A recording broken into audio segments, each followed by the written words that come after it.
Carmel Stadium in the heart of downtown Indianapolis. It's the third game of the day, and this is the big school matchup. The Giants of Ben Davis High School and the Greyhounds of Carmel High for the 6A championship. Welcome inside Lucas Oil, Jerry Baker, along with 8-time state championship head coach Dick Dullahan. Dick, these two ball clubs met earlier this year, game number 7. Carmel handled them pretty easily. It handled Ben Davis 37-14. How, if at all, does this impact tonight's game? Well, it's not outside, Jerry. And the Giants rely on a tremendous throwing game with 5 receivers that have broken all the records at BD, and Kyle Castner, of course, has broken all the records. It's going to be different because they're both going to be much, much better prepared, and the weather will not be a factor. All right, let's take a look at the tournament trail presented by the Indianapolis Colts. First off, for Ben Davis, they had a tough way to go. All 4 of the teams that they beat in the tournament were ranked. 14th ranked Pike, number 7 Avon, number 2 Warren Central, number 5 Center Grove, and they averaged 43 points per game. They did that. You mentioned this young man. The quarterback for Ben Davis is Kyle Castner. He's passed for over 3,000 yards this year. He's a 3-year starter, Jerry, and a tremendous student. He's 10th in his class of 1,000 kids in the senior class. He is just an outstanding young man, a leader, and a tremendous kid. Everybody believes in him. Everybody rallies around him. Ben Davis 11-2 on the year, coached by Mike Kirshner. For the Carmel Greyhounds, unbeaten in 13 games. Their tournament trail not much easier. They had to beat number 12 Fisher, Fisher's number 5 Carroll of Fort Wayne, and then a game at Penn, ranked number 3, the Kingsmen. They beat them 14-13, averaging 28 points, giving up only 8 points a game defensively in the tournament. Isaac James has had to step in as the quarterback at Carmel High, and he has been sensational. He is a sensational athlete. He's been offered by Indiana University and a number of other schools. He can absolutely run with the football. He throws it quite well. He also can play receiver. He is a monster. When it comes to trying to stop a young man of his caliber of athleticism, it's really tough to get those guys stopped and him corralled. Just another member of the Wright family. We talk about Bud Wright of Sheridan, the all-time leader in coaching wins. This is one of his sons, Kevin Wright, who will be in here as the head coach. 21 years overall for the Carmel Greyhounds. Kevin Wright's record of 188-63. As we mentioned, they played on October 3rd. Carmel won at 37-14. And the rushing yardage at that game were the one-sided items. 463 yards for Carmel, only 61 for Ben Davis.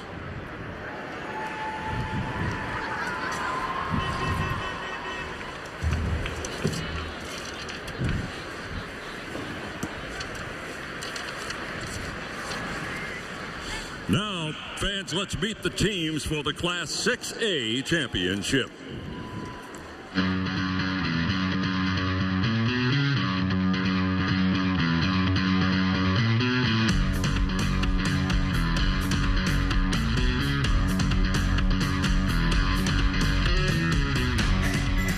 State finals is huge. We have not been back to the state finals since 2002. This is our time. Just one more game. To have this opportunity to play in the 6A state championship game means to me it's finally the payoff for our team and our hard work.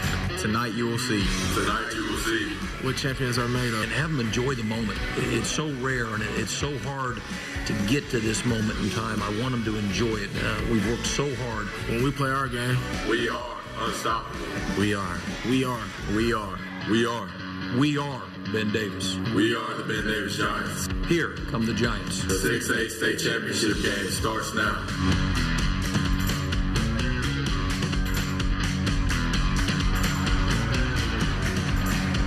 And now, fans, the 11-2 Ben Davis Giants.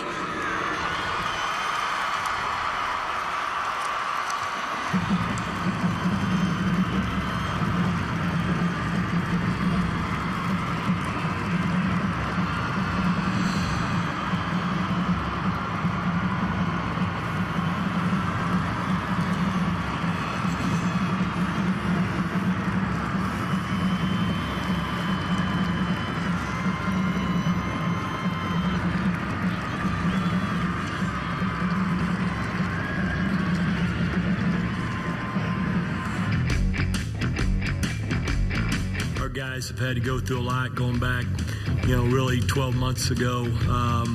A lot of adversity fought through, and to be playing our second state championship game, and like I said, in a year's time is amazing. This is our time. Just one more game. It all comes down to this. Right here at Lucas Oil Stadium. Home of the Indianapolis Colts. We're a tough football team. 48 minutes. 48 minutes of Greyhound football. We're playing for the 6A state title. To be state champions. That's our key is, keep the game close, get to the fourth quarter and find a way to win. We are. We are. We are. We are. We are the Carmel Greyhounds. Here come the Greyhounds.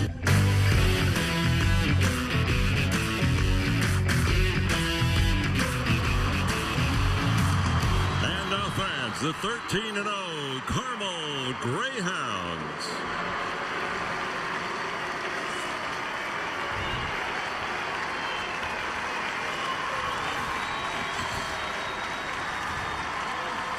Here they come, Dick. The Carmel Greyhounds will be the home team by virtue of a draw, actually a coin toss on Monday morning here at Lucas Oil Stadium.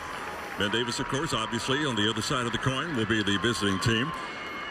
Let's get the keys to the game for tonight. Dick, what you got here? First off, for Farmers Insurance for the Ben Davis Giants. Well, first of all, open field tackling and stopping big plays will be the huge thing. They got to win the field position battle with their kicking game, and the pass protection must be as good as it's been all year because of tremendous pass rush from the Greyhounds. Those are the three keys for the Giants. For the Greyhounds, they got to get pressure on Kastner. There's no way that they can let him sit back there. He'll pick them apart. The kicking game, dominance. Greyhounds need to dominate the kicking game. They have the ability to do that.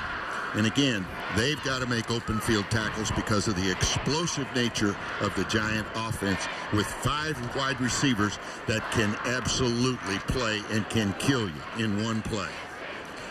Going to be an outstanding football game between two football powers that really do it right. They really do it right. It's exciting to watch these two football teams play in a state championship game. Farmers Insurance keys the game. Here's Mike Kirshner in his 8th year at Ben Davis, 65-27, 12 years overall, a record of 79-53. Former assistant, by the way, to the guy sitting to my right, Dick Dullahan, for 7 years. You had him out there, and I talked to him on Monday. He is genuinely one of the nicest guys you're ever going to want to be around, as is this young man here also. Kevin Wright comes from a great football family. He's in his 5th year at the school with a remarkable record of 54-9. That's a winning percentage at Carmel of 86%. 21 years overall, 188-63. He is the 24th winningest active coach in the state. He spent 6 years and won 3 titles at Warren Central in 03, 04, and 05 with a record there with the Warriors of 71-12. Let's head down to the sideline. Third member of our broadcast crew is Greg Rakestraw. Jerry, thank you very much. And you already referenced your broadcast partner, Dick Dullahan, his ties to the Ben Davis program. Maybe let's come up with a theme for this game. It's rivalry weekend in college football. There's the Egg Bowl, the Iron Bowl, the Old Oak and Bucket game. I guess you could call this game the Dullahan Bowl. How many coaches have coached both Carmel and Ben Davis to a state championship? That would be Dick Dullahan. His influence and fingerprints are all over both of these programs, and I know that either way, Jerry, your broadcast partner, will be all smiles at the end of this evening. Jerry? And we're back in the press box now and getting set for a special presentation. And while I have give me 1 second, Matt, we had some misinformation about the officials in our 4A game. And it was Dick Wheelock who was the referee, and we're going to get that straightened away tonight because the 6A officials tonight, it will be the gentleman we mentioned earlier, John Goss.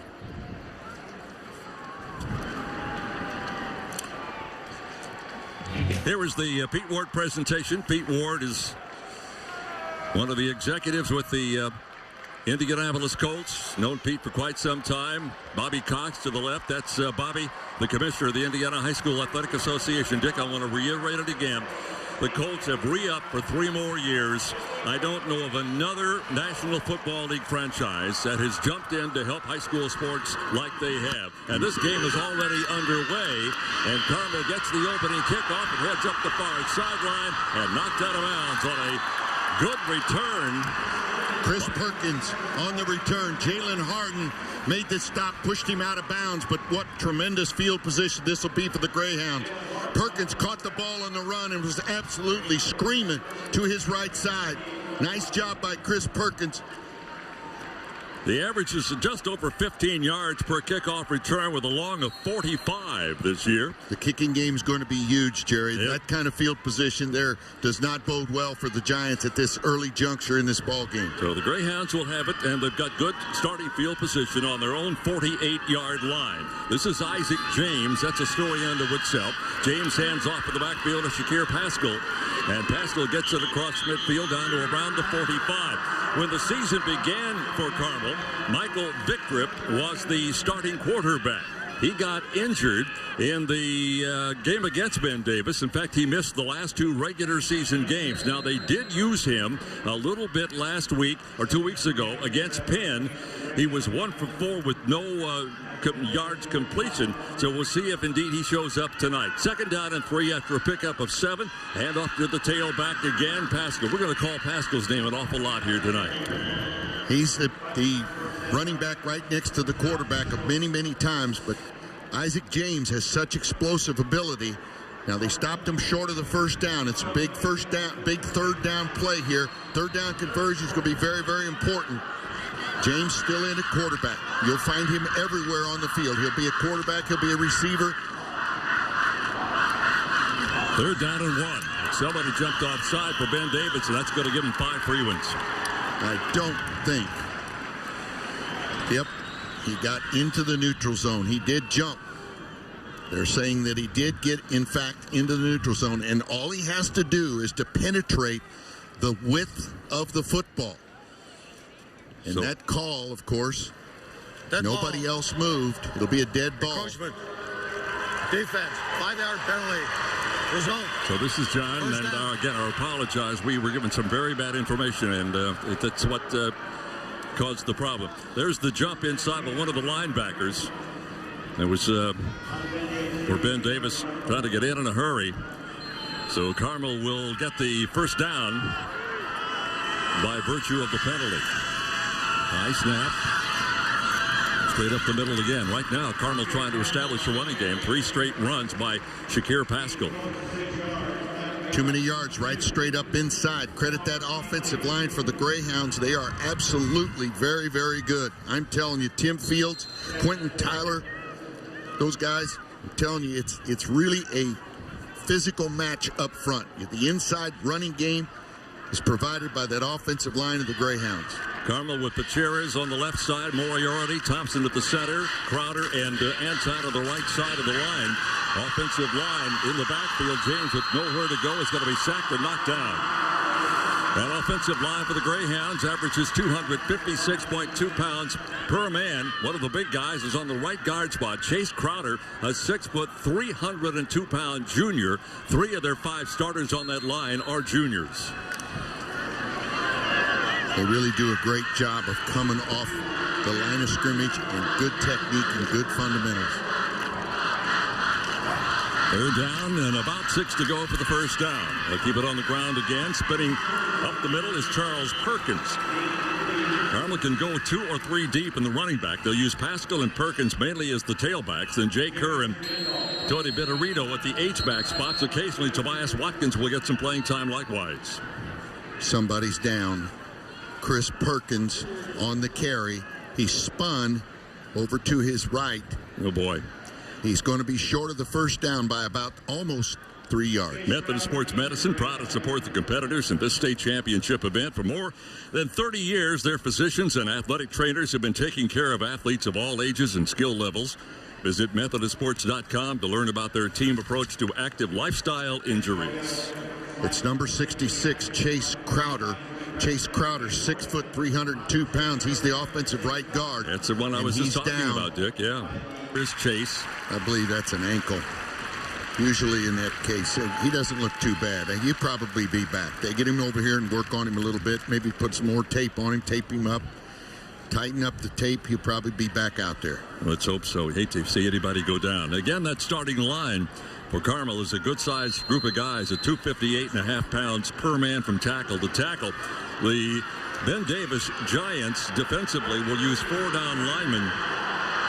And we'll talk about that in a minute. High snap, but held in, and here straight up the middle they go. And they're running back again. This time is Chris Perkins, and Perkins will get the first down. They faked the jet sweep to Isaac James and then handed the ball off inside to Chris Perkins, and there was a huge hole inside. Nice job of the offensive line of the Greyhounds just staying locked up on the Giants. Yeah, they got the first down right at the 20-yard line. First down and 10, right on the edge of the red zone. Quarterback kept the ball. Michael Victrop. Yep, they got Victrop in the lineup right now. We told you he probably would be in the lineup as he and Isaac James. When the year started, James was a wideout. And when Victrop went down, they moved Isaac in there and didn't lose anything at all. There was a missed tackle there in the backfield. Michael Victrop was a member of their 4x1 relay team in track. He has excellent speed as well, but he has been injured. And straight into the end zone they go with the touchdown from the 15-yard line. Boy, they're getting handled up front. The defense, the offensive line for the Giants, or for the Greyhounds, is really, really playing very, very well up front. They're getting creases inside. Chris Perkins just bolted through that big gaping hole, went into the end zone. 15 yards out, so Carmel gets the football from their own 48. They go some 52 yards, get the touchdown. Now the point after by Nick Stacy. It is up and it is good. So with 8:23 to go in this first quarter, Carmel proves that offense is no joke. Here they come again. Ben Davis will get the football for the first time, but we come back. These two ball clubs met this year. Chris carried the ball 19 times for 132 yards. He looks just as strong tonight, Dick Dullahan. The offensive line is coming off, and they're getting on the linebackers, and there's no way that they can make the tackle because they've got an offensive lineman in their face. They're zone blocking, and they're doing a nice job of getting their hands on the defensive lineman for the Giants. Jordan Wilkerson on your screen, standing deep to take the kickoff from Nick Stacy. He has 26 touchbacks on the year, this Nick Stacy. And here is this shot. It's going to go down to around the 9-yard line. Picked up down there by Wilkerson, who gets out to the 25. He'll be knocked down there, and BD will get the football for the first time in the game. Good pass cover, or good kickoff coverage by the Greyhounds to sustain it and keep them inside the 30-yard line. Here's the quarterback for the Ben Davis Giants, Kyle Castor. You see his numbers. Gaudy passing numbers. 258 completions out of 408 attempts. 3,271 yards. All of these are school records in Giant land. So they officially will mark it down at the 26-yard line for the first possession by Ben Davis. Castor puts a man in motion. That's True Smith.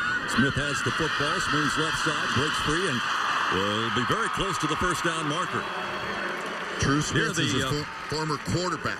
He's a former quarterback for the Giants. Offensive starters tonight, brought to you by Methodist Sports Medicine. You see Castor at quarterback. Tate will get the ball as the running back. And you see all the wideouts. Gillis, Story Emerson, the guy to deal with, and Evans and True Smith.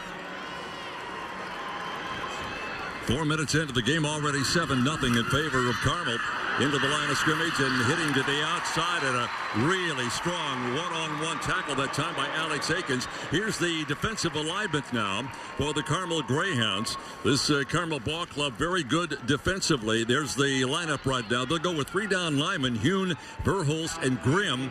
240, 225, and 210. They average 225. Not a particularly big threesome up front. Then they'll use 4 linebackers, 2 on the outside, and a couple of guys in the middle. Here's the pitch on the far side, this time to Chris Evans again. Evans turns the corner. It's a little running room. Chris Evans is so explosive, such a big play guy. He just does a great job of forcing the defensive backs to make great open field tackles. This is a quick pitch to the outside. Nice block by Justin Brandon. The quick tackle on that left side. Justin Brandon's a two-way player, number 77 for the Giants. If you want to watch a great offensive lineman, he has an offer to play football at Ball State next year. Number 77, the offensive left tackle. Again, out of the shotgun is Kastner. Time to throw, going for the deep one. He had 4 blue shirts up there. Almost had the ball picked that time by Luke Parker. That was intended for Rashawn Bond. Rashawn Bond has 45 catches on the year.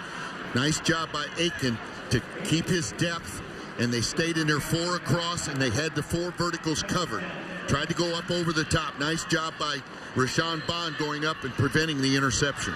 Ben Davis losing twice this year. Warren Central beat them 28-21, and Carmel beat them, as we mentioned, 37-14. So their average losing margin in the 2 games was 15 points per game. Quick pass to the outside. This pass is caught by Brennan Gillis. Nice throw by Kyle Kastner. Put the ball on the outside. Brennan Gillis, the fine basketball player. He's got a commit to play basketball at Northern Kentucky next year. Young man didn't even play football until last year was his first year. Great hands. Just a guy that has just improved drastically this year. Again, the no-huddle offense. Kastner hands it off in the backfield. Eludes a couple of tacklers, would-be tacklers, and finally brought down is Chris Evans. Chris Evans, a quick pitch to the outside once again. Nice job by gang pursuit. They know that they have to run. Evans has gone wild in a number of games this year. And nice job there by Story Emerson of not clipping. Huge play, 4th and 1. Big play for the Giants. Yeah, big play. Yeah, Mike Kirshner wasting no time, says we're going to go for it. Now we're going to get a timeout by the official, or did somebody call the timeout? They want to respot the ball, apparently, right at the 35-yard line. And now we'll wind the clock again as it starts to move at 6 minutes and 40 seconds to go in the first quarter of the 6A championship game. Man in motions, handed off to him. Going to have to hustle to get back to the line. I don't know. It's going to be close. He did not get there. He did not make it. That's Drew Smith. Tried to go with the jet sweep to the outside. And the run support on the outside. A great job by the Greyhounds, number 15, to set the edge and make it impossible for him to be cracked. Landon Sinnis, he turned his back on the wideout so that he could not be blocked. And he just set the edge and forced him back to the inside to the pursuit. Well, that kind of gives you an indication exactly what kind of a game Mark Kirshner is going to play. So Carmel gets the ball for the second time from their own 35-yard line.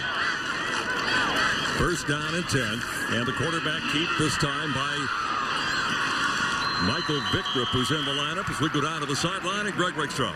Let's update you on Chase Crowder, the offensive lineman that suffered that right ankle injury. That take the shoe off, put a fresh coat of tape on, so to speak. Got all that done in time for the start of this series, but now he's kind of going through some drills, just seeing how much weight he can put on that right ankle. Certainly the plan is for him to come back. It's going to be all about pain tolerance for that young man, Jerry. All right, Victrup is in at the quarterbacking spot right now, and they will generally put both James and Victrup in the lineup if they can, because James is an awfully good wideout receiver.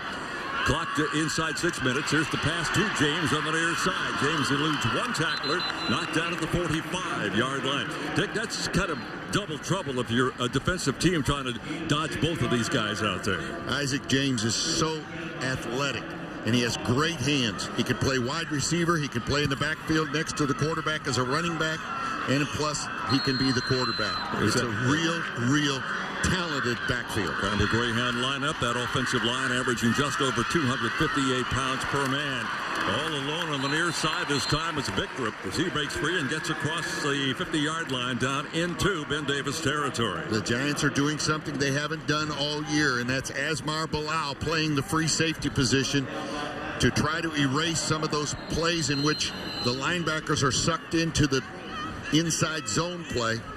And Victrup is being looked at on the sidelines. Remember that he does have a knee that gave him a great deal of difficulty quite some time ago. I think he may have hit his thumb on a helmet. He's being looked at on the sideline. Yeah, that's going to be a missed opportunity. The original injury was an ankle injury that occurred in that Ben Davis game. He was in the game at Warren Central. They finally decided he could not go, so he missed that game and the Lawrence Central game. And again up the middle again. This is Pascal. Pascal breaking free, and they may not catch him, although they come in from both sides, knock him down to the 11, and he dropped the football. Then the official says he was down. And I believe he was down. The ground cannot cause a fumble. Boy, they just creased him. Just a beautiful job by the Greyhound blockers up front. The offensive line is just doing an outstanding job. Pascal is 5'10", but he's 235 pounds. And he looks like it. Yes, he does. On the field, yes, he is really, really strong. Great hips, great legs. When he comes at you, you better be ready because he's coming. It's a first down now for the Greyhounds.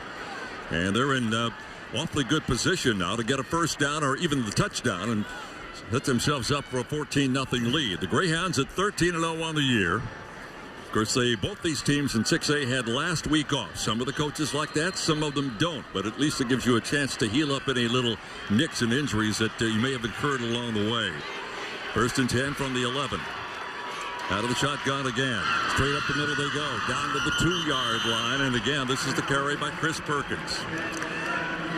The movement up front by the Giants is not affecting that offensive line for the Greyhounds. The Greyhounds offensive line is coming off the field, off the snap, and they are getting their hands on them and screening them.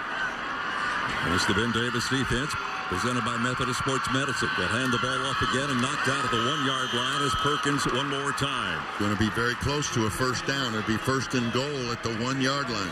Ben Davis defensive unit, McEwen, Brandon, Oglesby, and Pitts. A couple of big guys in there. Brandon and Oglesby are 263 pounds. They are all 4 of them seniors, and they average 239 across that defensive front line of the 4 guys out there. So it's officially a 3rd down. Some confusion in the backfield, and nice defensive pursuit that time turned in by Omar Beasley. Nice job by Beasley, the inside backer on that side. They've got it. If they're going to stop them, they've got to come off those blocks. They had a high snap. Dick, they've had that high snap at least 4 or 5 times already in this game. I've noticed, when watching them practice earlier Wednesday, I noticed that they did have some inconsistencies, and in the shotgun, that's very, very important. So the quarterback, either James or Victor, doing a nice job of just getting the football. It'll be from the 11, a 21-yard field goal attempt. That is up, and it is good. So the 21-yard field goal from Nick Stacy makes it a 10-0 football game at the first quarter with 3:24 to go. The IHSAA Champions Network.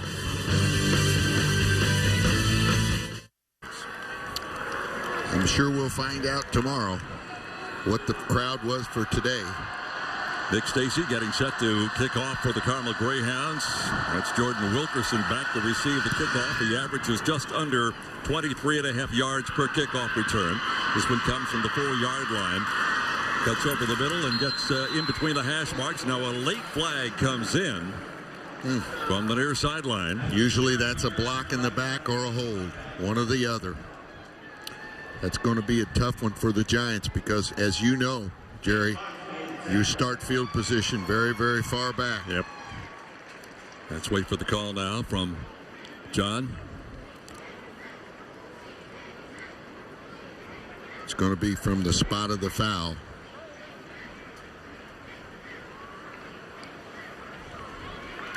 During the return, holding.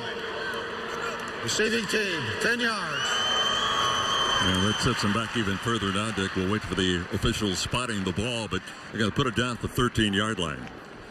So Ben Davis started their first drive at the 26. This one goes from the 13. And remember, Carmel started their first drive from the 49-yard line or 48-yard line, their own 48. Field position, a big battle.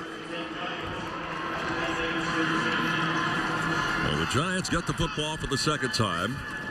Turned the ball over on downs the last time they had it. Out of the backfield, Dorian Tate. And Tate will pick up some yards. Inside zone to the running back, Dorian Tate. They're out of the gun. fake the jet sweep first and come back to the inside. Tate had 14 carries for 45 yards in that loss earlier this year in the regular season. Noah Burks is a really good football player, and he did a great job on that last play. Nice play for screen. Track pass is caught by Story Emerson. I think you're going to see a lot of Story Emerson in this game. He's had 2 100-yard rushing games, 158 against Lawrence Central and 137 against Pike. Alex Aiken had a tremendous reaction there quickly to the play. Came up and made the stop and stopped them short of the first down. Nice job by Aiken. Ben Davis, offensive line, averaging 247.5 yards from tackle to pounds, I should say, from tackle to tackle. This time your ball carrier is Tate again. They fake the inside and then, of course, hand the ball off to Tate. Fake the jet sweep to Rashawn Bond. Tate comes in. Aiken came up and made the tackle once again. This Alex Aiken has been all over the field tonight so far. He's just a junior, 5'10", 175. First down on that last play. Quick slant over the middle. Pass is caught and dropped. Incomplete pass that time, in and out of the hands of Story Emerson. Great reaction by the linebacker for the Greyhounds, coming out and making the hit just as he was about to make that catch. Well, I mentioned they used 4 linebackers: Noah Burks, Alex Usleger, Cameron Hunt, and Ryan Smith. And it's second down. And 10. And a flag. Let's listen to this last. Oh, my. That's number 56. Simon Pichars for the Greyhounds on that hit, coming from his inside linebacker position. Remains second down. He's 6'2", 245. Another penalty against Ben Davis. False start that time, so they've had 2 penalties early on in this contest, and that man right there can't be happy, Mike Kirshner.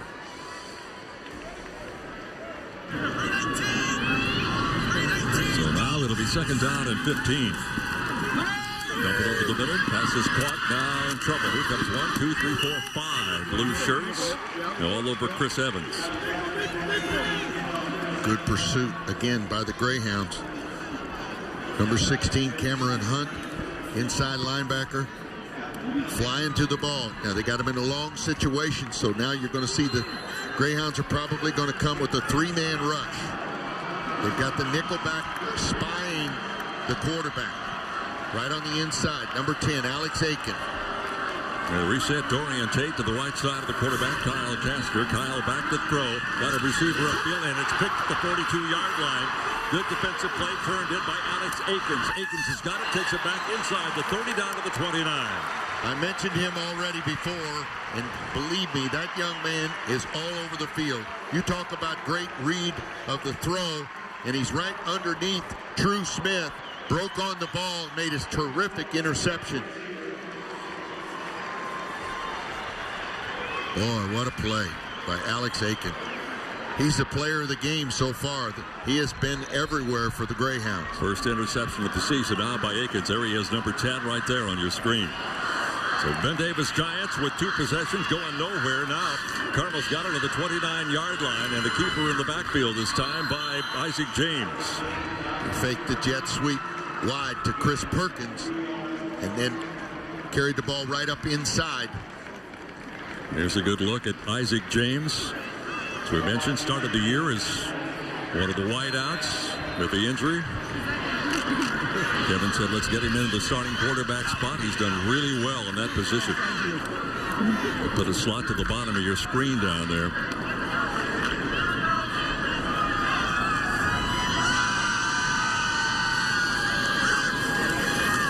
James to throw. Near side, caught. Pass complete this time to Ethan Merriweather. Not quite a first down, though. Just ran a hitch route right in front of the defensive back. James has not thrown the ball very much this year, Dick. 13 of 34 for 225 yards, but a little bit like Neely in that first game that we saw from UPAL. He's a dangerous runner, so you got to respect that at all times. He did not get the first down. It'll be 4th down once again. Nice job. They handed the ball off inside, but they penetrated and were able to come and not get drove back. In fact, they actually moved the line of scrimmage back into their backfield. It'll be 4th down. It's the perfect definition of gang tackling. It's going to take us through the first quarter, and through one, it is Carmel 10, Ben Davis nothing for the IHSAA Class 6A Championship. It's your scoreboard 10-0 right now with Carmel scoring. The first 2 times they've had the football, Perkins on a 15-yard run and a Stacy 21-yard field goal. Carmel with it again, caught at the 20, make it the 14-yard line, and knocked down as that pass went out that time to Ethan Merriweather again. Michael Victrup on throwing the hitch route to Ethan Merriweather. Very nice route by Merriweather. Good technique, fundamentally sound. Head was up. He did a nice job. Turned that play into a first down. And I don't know how imperative it is this early in the game, Dick, but Carmel in the tournament's only giving up 8 points per game. Oh, yeah. So you better make something happen real good here. That's from the 11 yards out, and the touchdown run by Perkins. Second touchdown of the game. He absolutely exploded through that hole. And again, the offensive line for the Greyhounds is just staying locked up on the defense, and they are in their face, and there's no way, because Perkins is quick and he explodes through the hole. Knees up high. He's got great talent, great skill, very athletic young man. So now the point after, and it is good. The first time these two teams met this year, Carmel was ahead 10-0 at the end of the first quarter, 17-0 at halftime. As the fireworks go off downtown for the unveiling of the Christmas tree. It is 17-0. Carmel over Ben Davis for the 6A title. Sandwiched in between a 21-yard field goal by Nick Stacy, and right now it is all Carmel up 17-0 in the second quarter of play with 11.5 minutes to go. Stacy will now kick off. Ben Davis offensively needs something good to happen. This one's going to sail. Yeah, they're going to mark it at the 1-yard line, so they're going to bring it out straight up the middle. Nice return this time by Wilkerson. Wilkerson still on it. If he can make it work, it'll be 99 yards. He avoids one tackle down the far sideline and finally out of bounds at the 25-yard line. Jordan Wilkerson came up with a fantastic return on that play. He was actually caught the ball. The ball did not penetrate the end zone, but he caught the ball right at the goal line and really cut to his left and then back to his right. And what a tremendous amount of moves on that play. Stacy almost got him out of bounds. Oh, boy. Well, I'll tell you what. They're going to say that ball should have been brought back. Now, there's no replay in high school. It is a rule. It is a rule. It penetrated the goal line. It sure looked like it from here. Well, there's no replay in high school football. That's a great break for the Giants, I'll tell you that. The official, right on top of the play, threw down the beanbag right at the 1-yard line, although it looked like he was in the end zone. He had a much better view than we did. Castor firing on first down to the 11-yard line. That one to Story Emerson, number 16, and that has to be a key part of their offense because they're playing a zone coverage, and they've got to run the curl route over the middle or on the outside. They've got to curl because these kids from the Greyhounds are putting good pressure on the quarterback, but they're playing zone coverage behind it. An important possession now for the Ben Davis Giants. They try to get something going. They pass it right over the middle this time into the hands of Cruz Smith, and Smith is knocked down inside the 5 down to around the 3. Good pressure coming from number 16 up in the outside all by himself from the Greyhounds. And that, of course, is Cameron Hunt. Well, they could get a first down. Inside the 1. Here's the pitch on the far side. And trying to turn the corner. There's no place to go for Chris Evans. Be 3rd and 4. They got him for a 1-yard loss. Great pursuit from the inside. Here's Evans again at the pitch to the right side. All kinds of bodies out there on top of him, including Landon Sinnis. Landon Sinnis, the outside backer on that side, did a great job of reacting. So we are 3rd down. And about 3 to go for the first down. Blitz is on. Here's the pass into the end zone and caught. Flag comes in. I think it'll be defensive pass interference, so it really won't matter. So it's a 4-yard touchdown pass. Great catch to Story Emerson. Story Emerson, great catch. Ball was thrown where if he doesn't catch it, nobody catches it. Straight out in front. Great job by Story Emerson. Great job by Kyle Kastner. So officially a 4-yard touchdown pass. Now there's some conversation, but It's interference on the defense. That penalty will be administered on the kickoff. Result of the play, touchdown. a good throw that time from Kastner to Emerson. That will be assessed on the kickoff. So that gives the Giants a chance to establish better field position. That's something Ben Davis needed badly if we're going to stay in this game, because Carmel is an offensive power. The point after is good. And with 10 minutes and 34 seconds to go in the first half of play, Ben Davis finally gets on the board, but they're down 17-7 right now. Going, and they did. They marched it some 24 yards in 4 plays. And here is Kastner again coming back. Here's the dump right over the right side, and a nice catch that time by Story Emerson. Really, I know he was on his back early, but there wasn't much he could do. The Greyhound, Landon Sinnis, was out there locked up on Story Emerson. Came over his back a little early, and they penalized him. And that penalty on the touchdown play.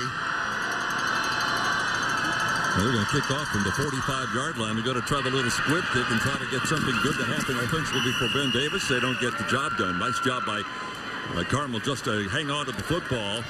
Good hands team was up there in front for the Carmel Greyhounds in the form of Nick Mazza. Nick Mazza. A very nice kick by the kicker. He got the third big hop that he wanted. Nice job by Mazza to keep that from being a bad situation for the Greyhounds. So Carmel will have the football now. This is the 4th time they've had the possession. They will start from their own 25. This is the deepest field position they've had to deal with so far in the game. Big 69 over that ball at center now for the Greyhounds. Ryan Moriarty is listed as the left guard. And here's the handoff. Nope, going to hang on to the football goes Michael Victor. And another penalty, yeah. Michael Victor faked the inside zone play and ran the quarterback zone off the edge. See what this penalty is going to be. See what John Goss has to say here. Holding against the Greyhounds. Going to be a block in the back. It's a block in the back, I do believe. Let's see what he says here. During the play, legal block in the back above the waist on the offense. 10 yards. It'll be 1st and 20. Kind of unusual, Dick, to get the block in the back with the play not going any further upfield with that, but obviously the official's right on top of it. So it'll be 1st down and 20.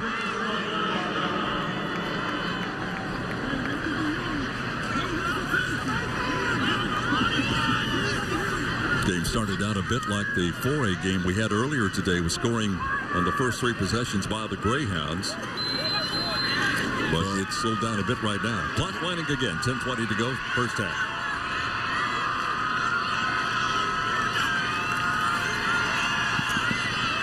Firing to the far side. Pass caught.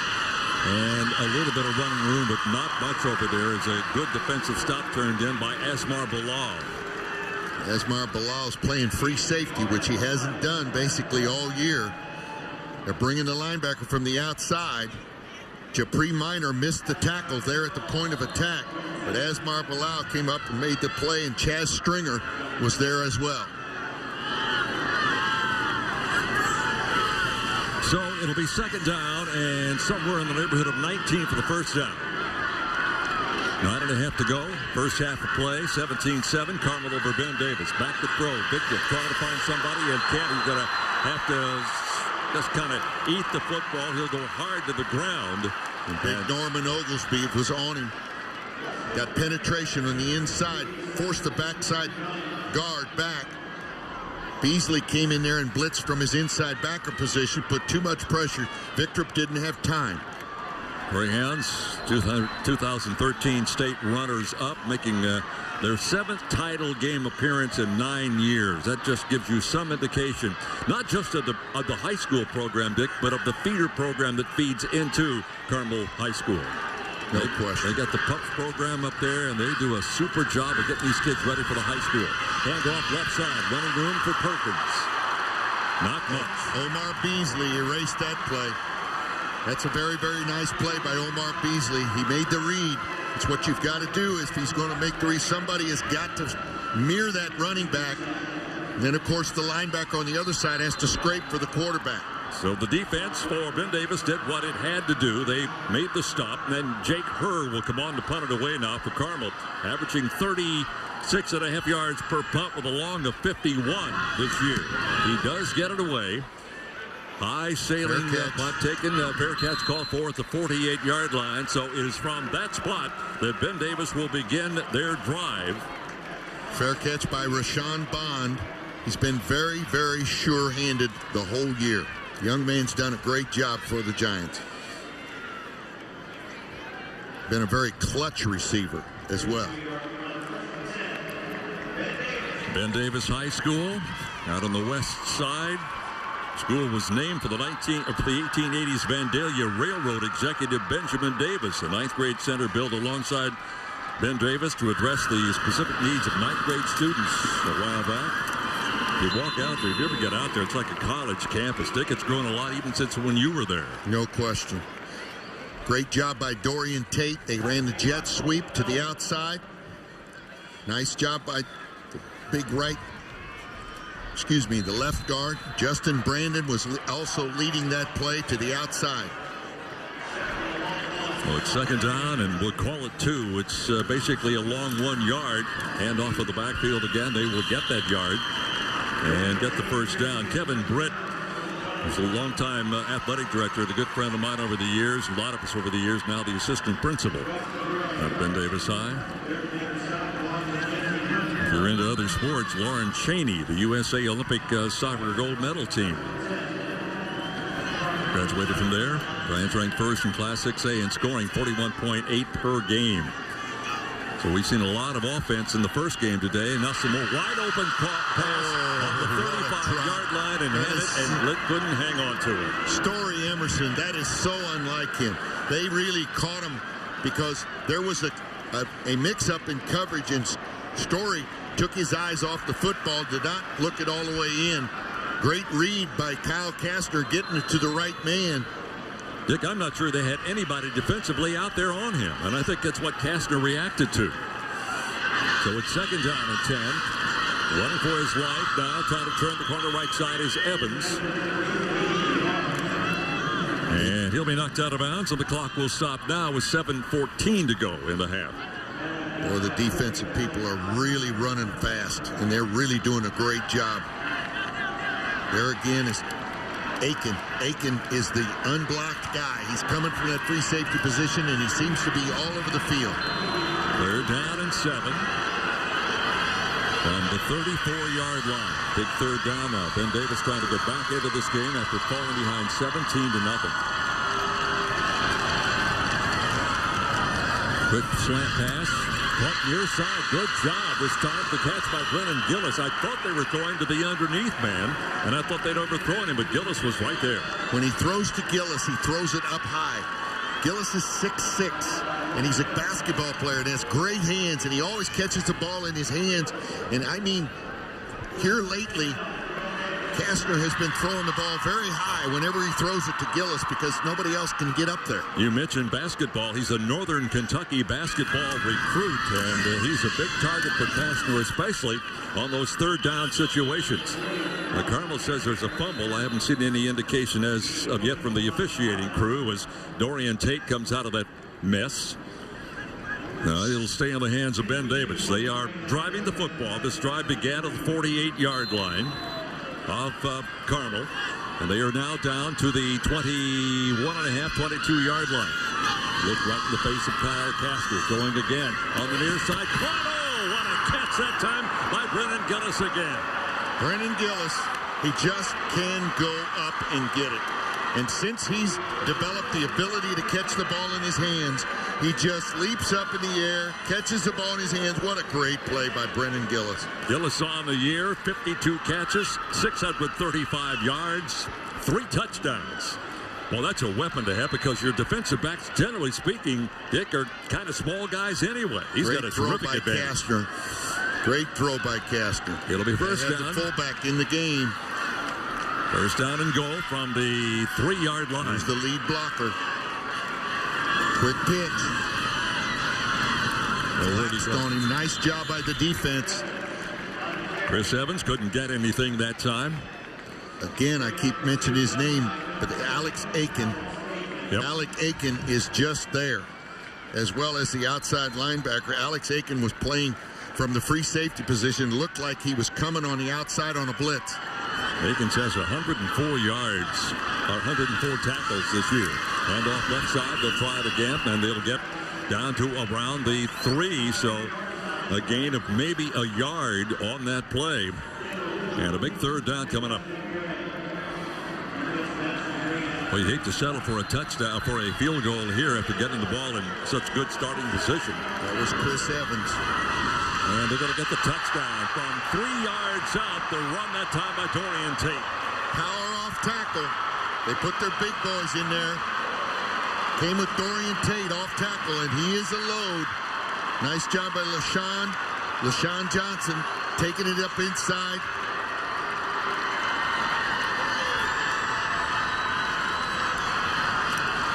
Being behind is nothing new for the Giants. They do not respond negatively to being behind in a football game.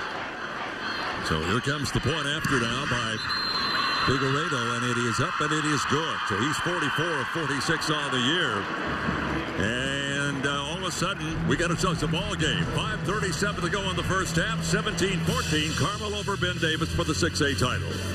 Lighted the lights, whichever is proper, on the Monument Circle, the world's tallest Christmas tree. There's your scoring drive for BD. 10 plays, 48 yards, 2 minutes, 34 seconds, and they needed that very badly because they were down by a 17-0 score as Ben Davis, Lucas Figueredo get set to kick this thing off.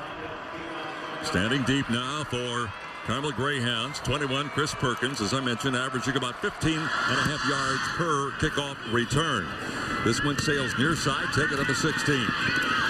Across the 20 and the 25 and out to around the 30-yard line, so not bad field position this time for the Carmel Greyhounds with Isaac James on that return.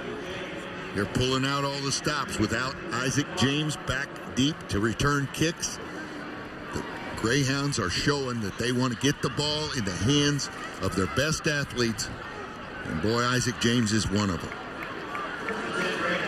So the Greyhounds have the football now for the 5th time in the first half.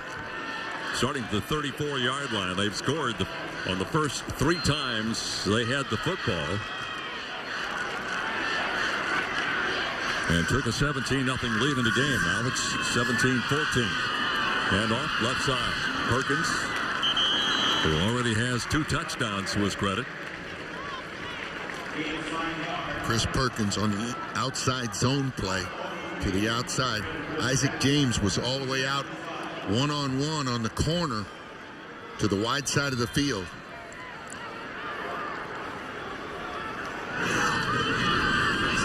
So it'll be 2nd down and approximately 4 yards to go for the first down.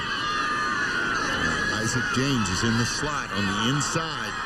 This is the guy they like to throw to because he's not a good receiver. Instead, they run the draw play and they get a yard, maybe 2. They'll still be well shy of the 40 to around the 37. Chris Perkins, very explosive, very good athlete. He started for Carmel as a freshman. There's never been a 4-year starter at Carmel. He's the only one. I'm telling you, this guy is explosive as he can be. Very, very good football player.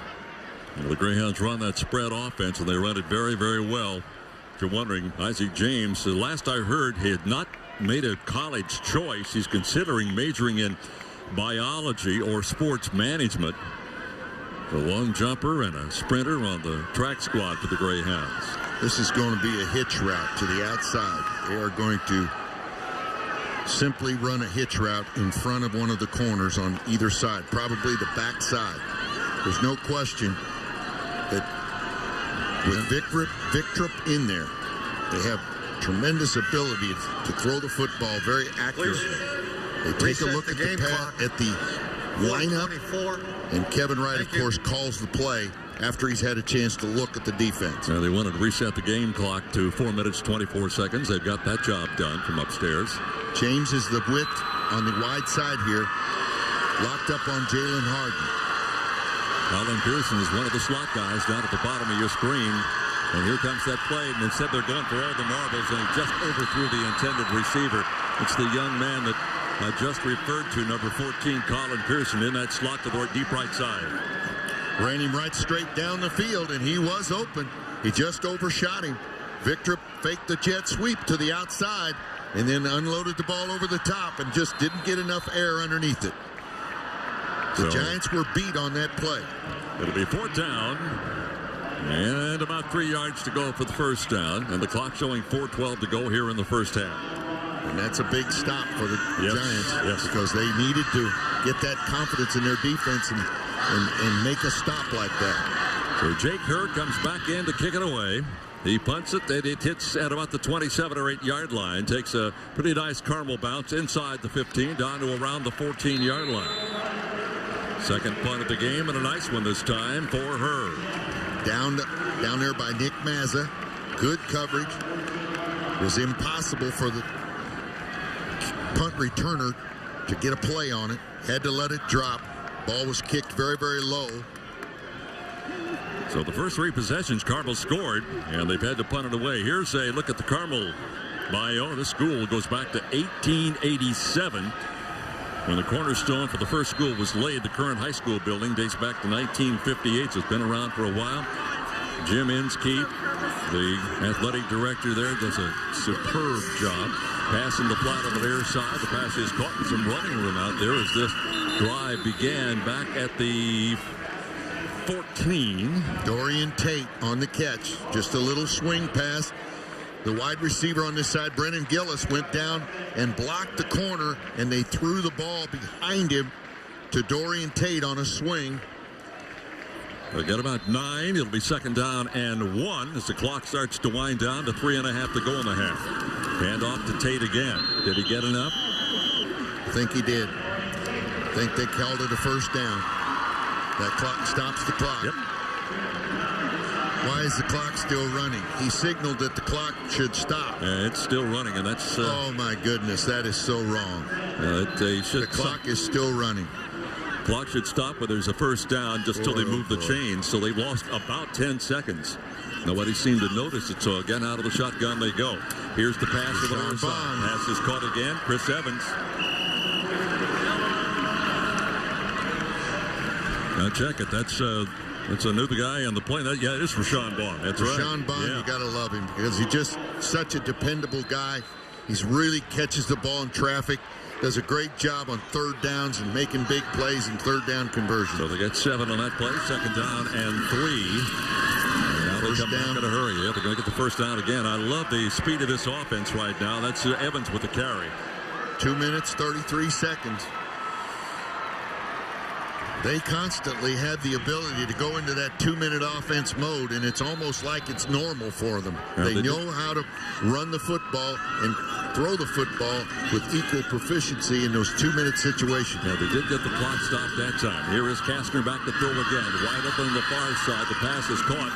Maybe a yard or 2, but certainly not much more than that as the pass goes out to Story Emerson.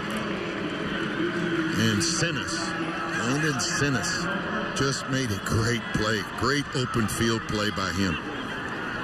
Believe me, Chris Evans has made a whole bunch of people miss in the open field like that. That's a great play by Sinnis, the outside linebacker. Inside 2 minutes here in the first half. Back to throw again, Kastner. On the run, almost intercepted. The pass intended that time. But number 16, Story Emerson, and good defensive play by Sinnis again. And Landon Sinnis is really on his game. Nice job. Excellent coverage on the curl route to the outside. There's Castor. 10 of 15 for 74. A touchdown and a pick. Seventh play of this drive. This time the inside handoff and running room over the right side for Chris Evans again. Evans will be shy of the first down by about a yard. That was an inside draw play to Evans back to the weak side. And another flag. Got a flag. Let's wait for the call from John. Fire to the snap. Dead ball. False start. Offense. Repeat. Third down. That's trying to get the repeat the third down. He didn't get the first down anyway. Mike Kirshner is unhappy with this ball club right now, making mistakes like this in the 13th, 14th game of the year.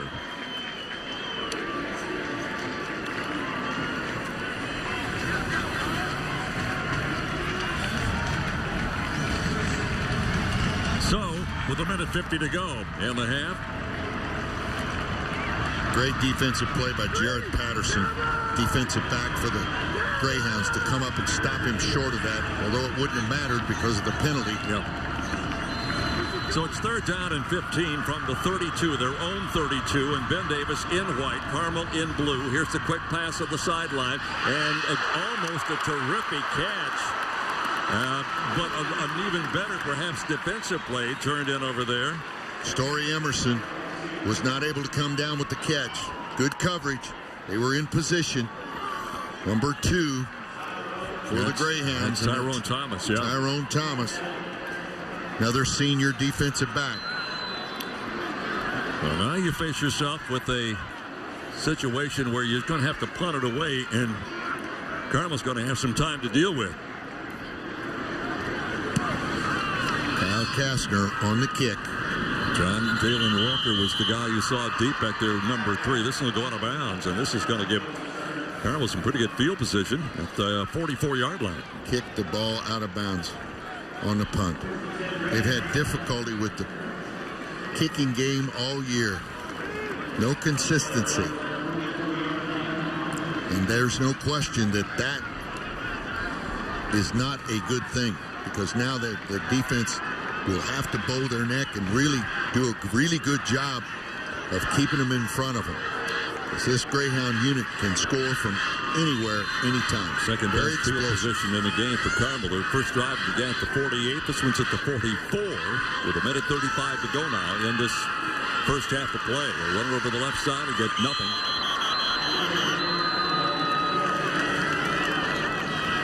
And the clock continues to wind down to 1:24. James in there at quarterback. He rode Pascal into the line of scrimmage. Look at the sideline. A good look at Kevin White, the head coach over there, out of the shotgun. In there at quarterback. Michael fires over the middle and incomplete. Threw it over the head of Isaac James. Isaac James was wide open underneath. They brought him down across. Blitz was on. Victor just threw it over his head, threw it way too far in front of him. Well, that will stop the clock again with 1:03 to go in the half. 3rd and 10. There's Isaac. Empty backfield. Victor at quarterback. This is one of those things you draw up in the sand level. Everybody run down to the goalpost. Now they reset Pascal into the backfield. And they look at him. Draw. And the quarterback draws at the midfield stripe, trying to get out of bounds. Got the first down. And look out for the penalty. Nothing going on over there. So they get the first down, and they stop the clock with 56 seconds remaining. Good call by Coach Wright, because who would anticipate, with a quarterback who has had difficulty with that knee of his, to pull a quarterback draw for a key first down out of the empty backfield. Even with all those physical problems, he's the 4th leading rusher on the ball club. 74 carries, 543 yards. He averages about 68 yards per game on the ground. He's quick. He's quick. Now he wants to throw. He goes over the middle, and the pass is caught. Very nice catch. Yeah, it's Merriweather on the reception. Ethan Merriweather's come up with a number of catches on the year. He's really done a nice job. Second leading receiver, 12 catches, 189 yards, 3 touchdowns. The leading receivers, Jalen Walker, 22 catches, 211. That'll give you some indication they just don't throw the ball all that much. No, they really don't. Down to 45 seconds in the half. A little bit of time, fires on the far side. He is caught again by Merriweather. He's out of bounds with 41 seconds to go. And he just could be inside of Stacy's range. You know, they Stacy didn't stop the clock here. I thought he was out of bounds, but they wound it. Now they're going to stop it at 31, I think, with a timeout. It is amazing what we get not stopping this clock. And I think that's what Kevin's upset about, because it was clearly out of bounds, and I looked for the clock to stop and glanced up at it. It was still winding down. How can you not stop the clock when the pass receiver catches the ball and goes out of bounds? Well, the official was right on top of it. Let's see, right here. Now watch him. His foot will go out of bounds. Yeah, now watch the signal. This guy right. Oh, my goodness. What's he thinking? I don't know. Oh, that's the poorest. Oh, my goodness gracious. So Carmel, they lost about maybe 4 or 5 seconds. And they're down to the final 31 seconds of the first half. Carmel, preseason ranked #1 by both the Associated Press and the football coaches, and they were still there when the final ranking came out. And the Sagarin ratings, which are really what a lot of coaches go by, which takes all kinds of numbers into consideration, had them also rated the #1 team in the state. Ben Davis, on the other hand, preseason ranked #3 by both of the polls and finished #4, and they were #2 in the Sagarin rating. So, Dick, we got the 1 and 2 ball clubs in the state going after each other right now, and it's 17-14, pretty much what you would expect. It's just an absolute shootout from great athletes, great programs, really good football players. Big 59, Nate Thompson in at center, 6'1", 225 at a senior for the Greyhounds. He'll snap it back now. Again, there was a delay. It's not been very smoothly played this first half, but it's still been fun, 17-14.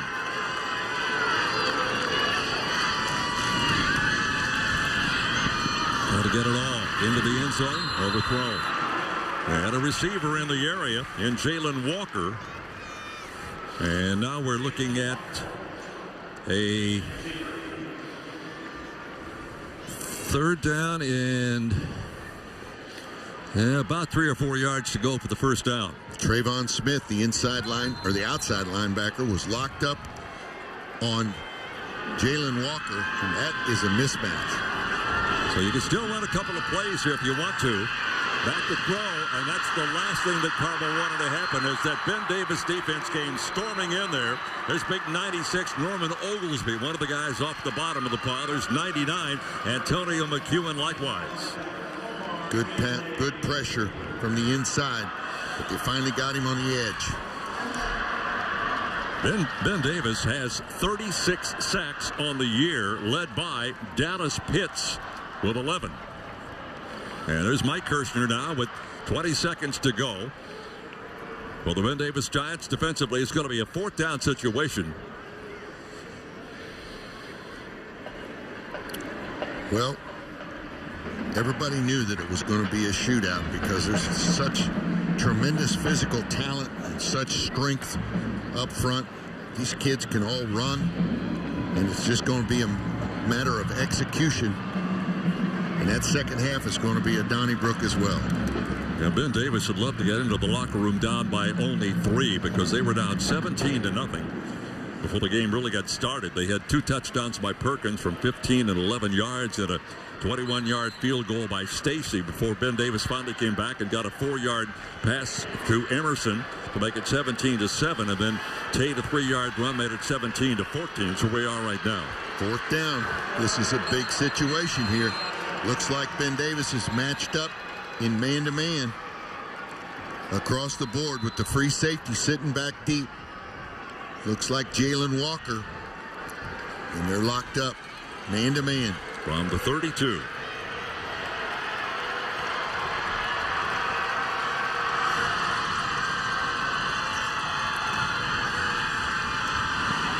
Have to go for all of it. The pass incomplete, intended for Isaac James. And again, good pressure defensively on the quarterback, Michael Victor. They did not blitz. Tried to get pressure from the inside. Really finally got pressure from Dallas Pitts. He's the guy that forced the throw to be so low. Great job by Dallas Pitts. Relentless effort. Well, this game, Dick, is on a complete reversal because early on, Carmel just dominated everything, and now, not that Ben Davis is dominating it, but they have stopped Carmel's offense right in their tracks. Well, the defensive coordinators for both teams are extremely well versed in what to do. It's not their first rodeo. John Hebert for the Greyhounds and Scott Williams for the Ben Davis Giants. Here comes that draw play. Thought they might take a knee. He can really go.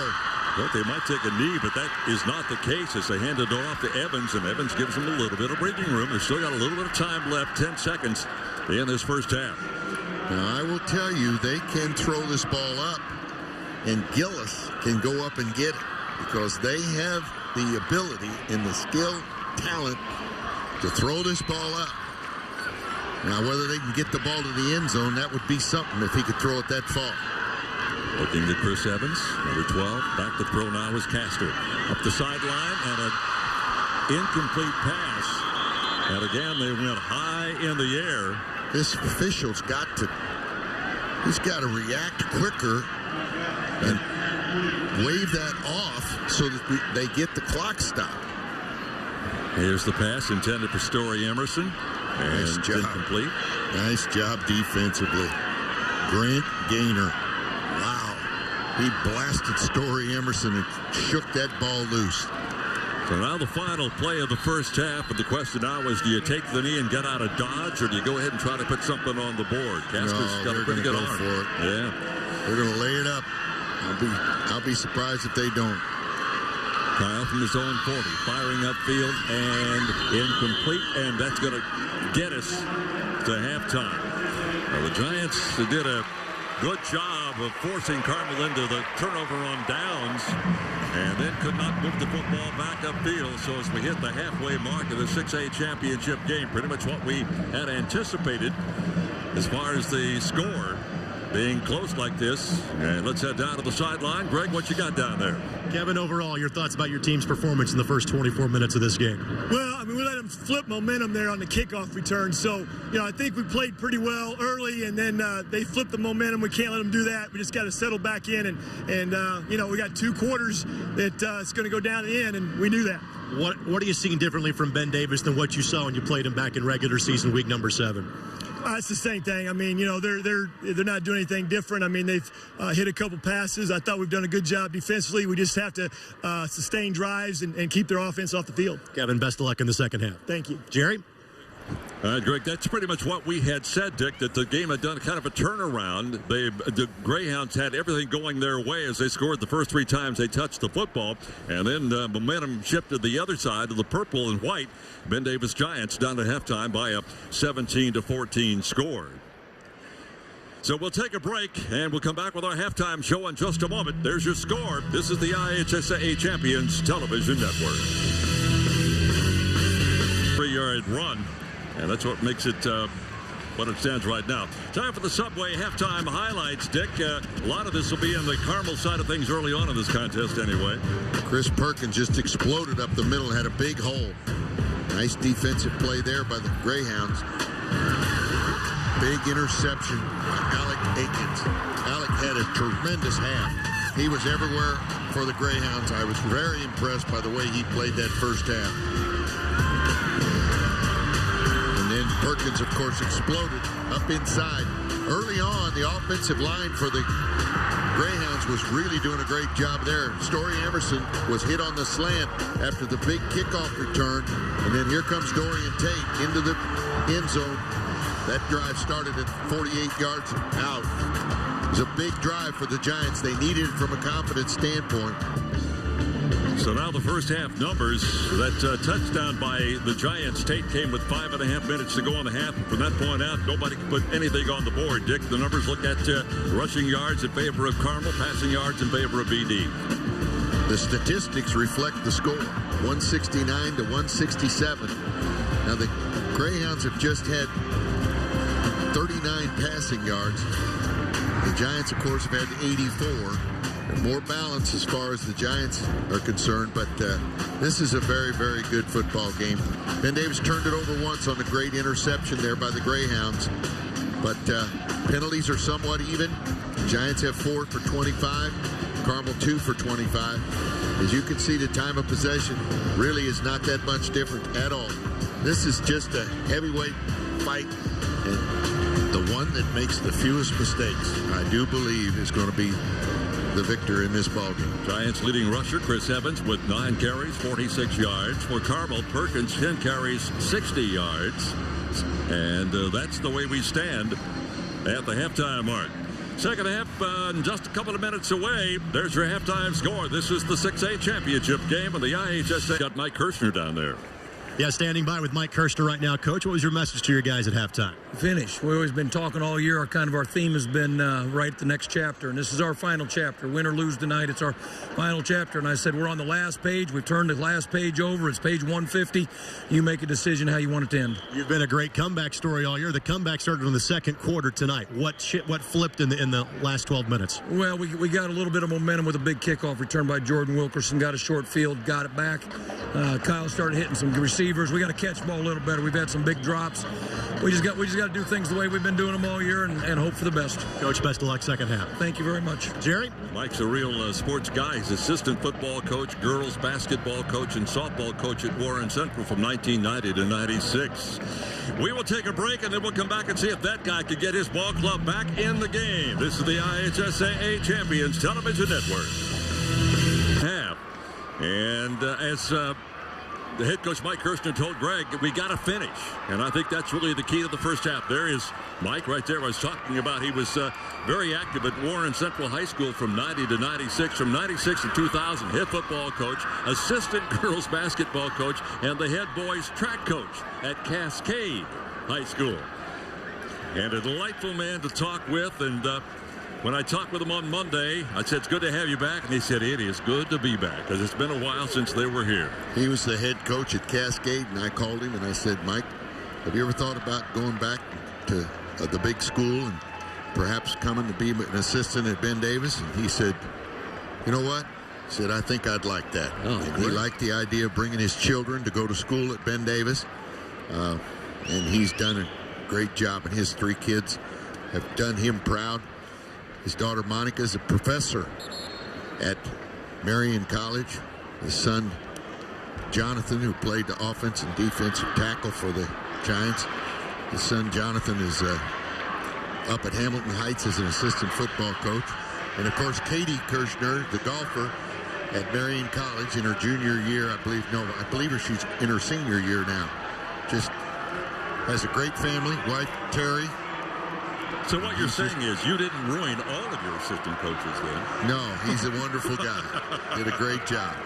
All right, Carmel will kick off, and that's number 1, Nick Stacy. I mentioned 26 touchbacks on the year. Nobody's come close to knocking one to the end. Well, I shouldn't say that. There was one that we thought went into the end zone. Nobody's come really close other than that one. So here comes the kickoff to begin the second half of the Class 6A championship. This one taken at the 4-yard line. The return right up the middle by Chris Evans again. Well, we've called his name all day long, and Chris will get it out now.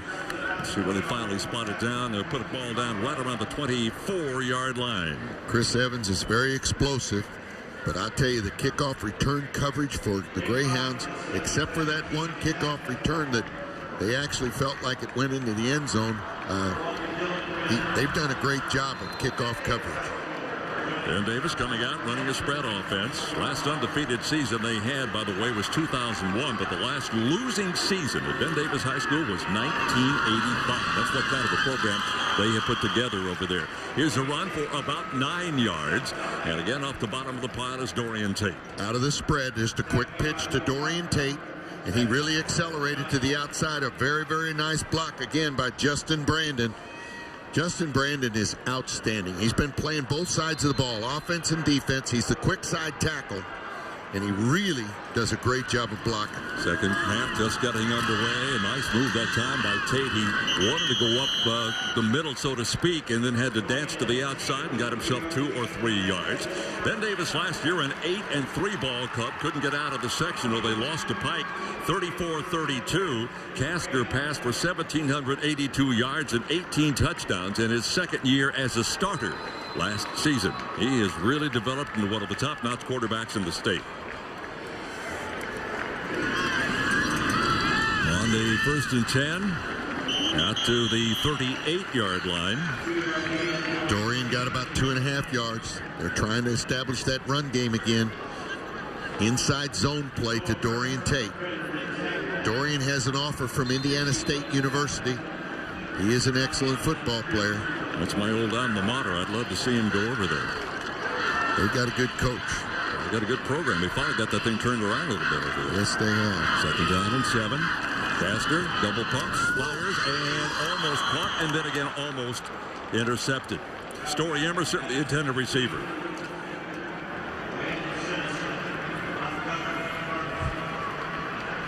Good coverage. Good coverage. He just threw the ball wide. Well, that's good camera work, guys. Surely is. 3rd down. Landon Sinnis almost took that the other way. Big play. If they intend to keep this drive alive, here's a pass on the far side in the flat to Chris Evans, and Evans is not going to get the first down.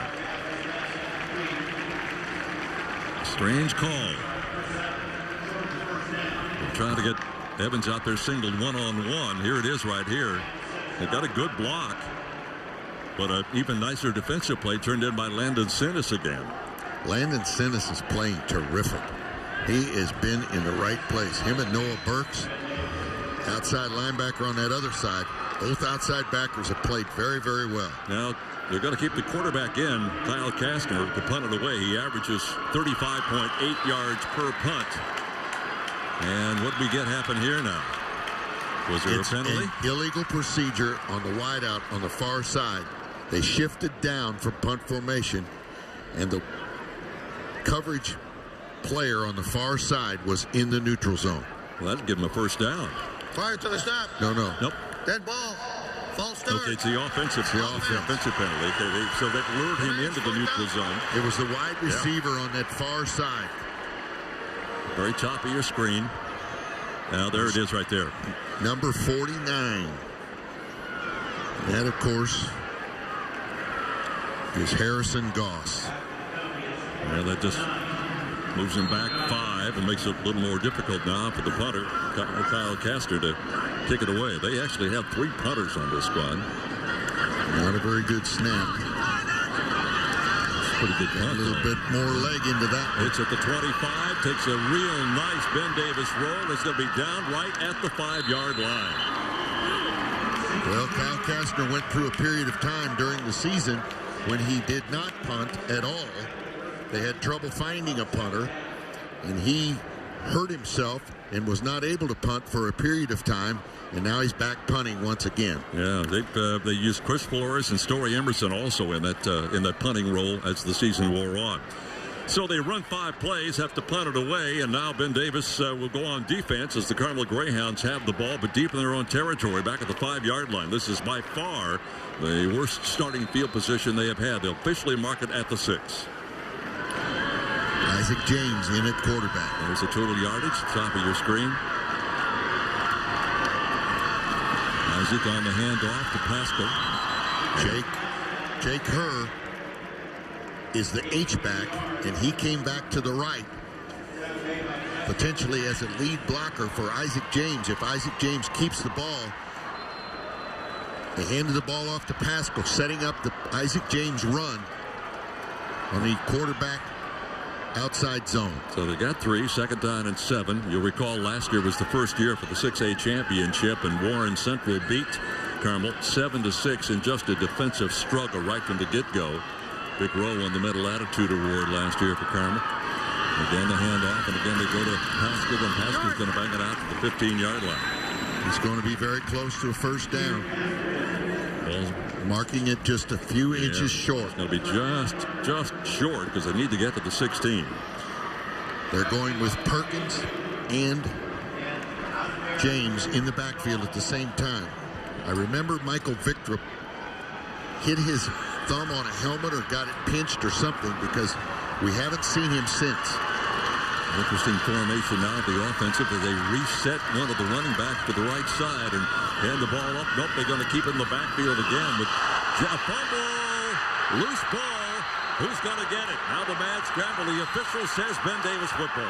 Isaac James tried to make something out of nothing. He really didn't have anything. He tried to put a great move on the tackler coming inside. He rode Pascal inside, and he just got his hat right on the ball. And that, I believe, was Asmar Bilal.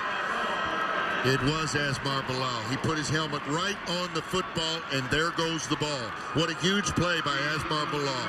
That's what great linebackers do. Asmar is a commit to Notre Dame. Tremendous student, tremendous kid. Been a great leader for the Giants for 3 years. Well, the turnover now gives the ball to Ben Davis, and they are in terrific situation right now with the ball at the 26-yard line. And here's the handoff.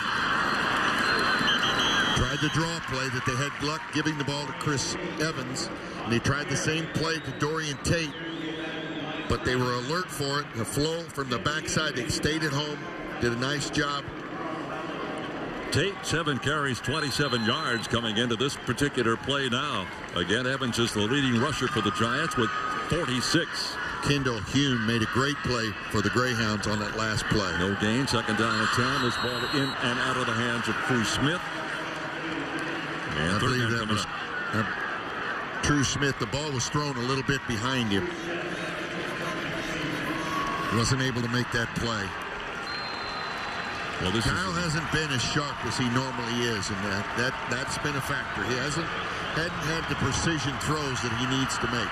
Wideouts at the top of your screen. The slot man set the very bottom of your screen right now with a 3rd down and 10. 3-man rush. Lots of time. Fiery. Pass is caught. Just outside the 10-yard line. Great throw, great catch that time. And it is number 2, Brennan Gillis, coming off the bottom of the pile. Brennan Gillis is so big and so tall, and he can make plays. He is just a freak of nature when it comes to being tall with great hands, catching the ball away from his body. What a story he has been as far as development. 6'6", 205, and a senior. First down and 10. They could get a first down here from the 11. I thought for a moment Carmel had jumped offside. Apparently not. Dorian Tate takes it down to the 5. Carmel lines up about a yard off the line of scrimmage. Their interior people are a yard off, and they're always slanting. They're slanting left, slanting right. Normally don't play straight ahead. And so they can move ahead of time and not cross into the neutral zone. Yeah, that's a good observation, Dick, because I thought for just a moment they had done so. They could get a first down if they get it inside the 1-yard line. Second down and 4.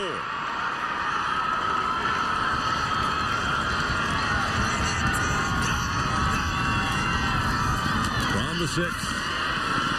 Down to around the 3, and again, that's Dorian Tate, the ball carrier. His knee hit about the 3. He almost kept his feet.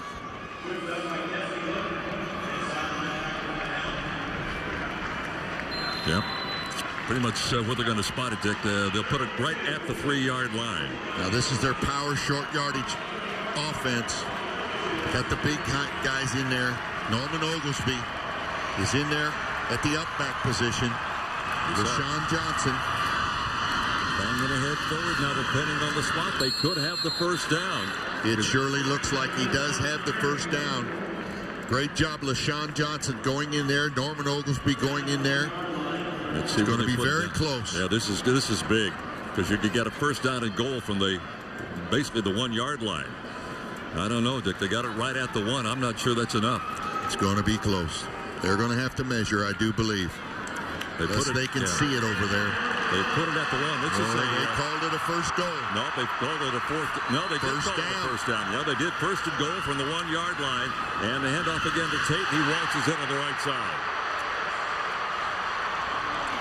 Dorian Tate.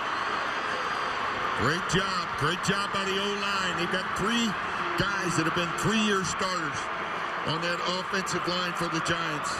Cache Wilder, number 54, Quentin Tyler, Tim Fields, Jaleel Brewer, and Justin Brandon, the 5 guys up front. Boy, that was an up front play there. Big guys up front got that one. So here comes the all-important point after. It is up and it is good. That makes it a touchdown difference in the game. And we got 6.5 minutes to go in the third quarter. All of a sudden, Ben Davis takes the lead, 21-17. The ISSA Champion Television Network on Fox. And then a few weeks ago, they won the 4A Volleyball Championship, the first time they'd ever won one in volleyball. Of course, that girls swimming and diving team, 28 straight titles, overall some 29. But right now, they are on the short end of the score as far as picking up yet another, their 8th football championship. So Ben Davis will kick off. Here it is. It's a short kick and a fair catch call for, I thought. Yeah, that's what they signaled at the 27-yard line. And they were practicing doing that in practice here in the Lucas Oil Stadium just Wednesday afternoon, because they do try that pooch kick, and they fair caught the ball, even though the one guy signaled.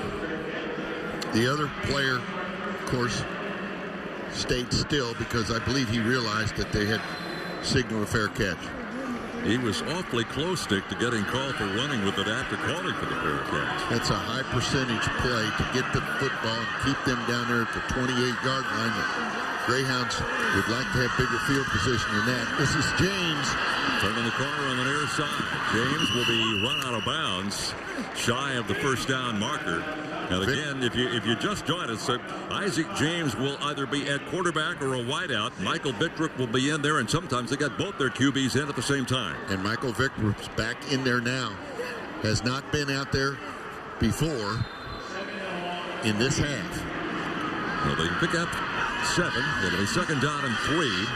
6:20 to go, 6:21 to go in the third quarter of this game. Still anybody's ball game.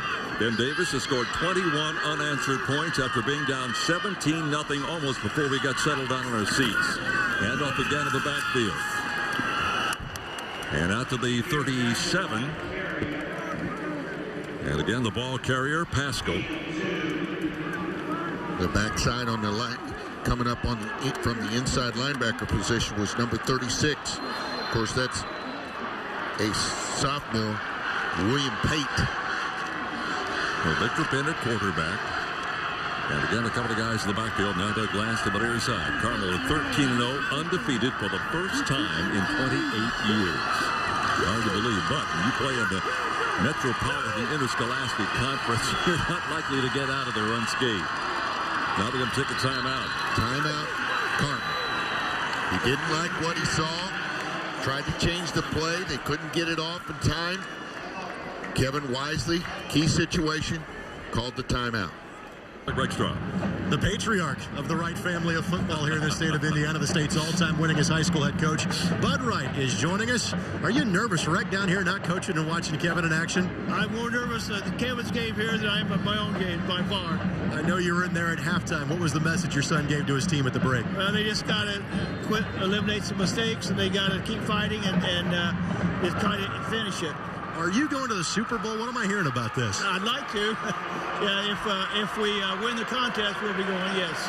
While the play is going on behind us, for those that don't know, there is a contest the National Football League is doing called Together We Make Football. There are 6 different stories that are being talked about, and the Wright family is one of them.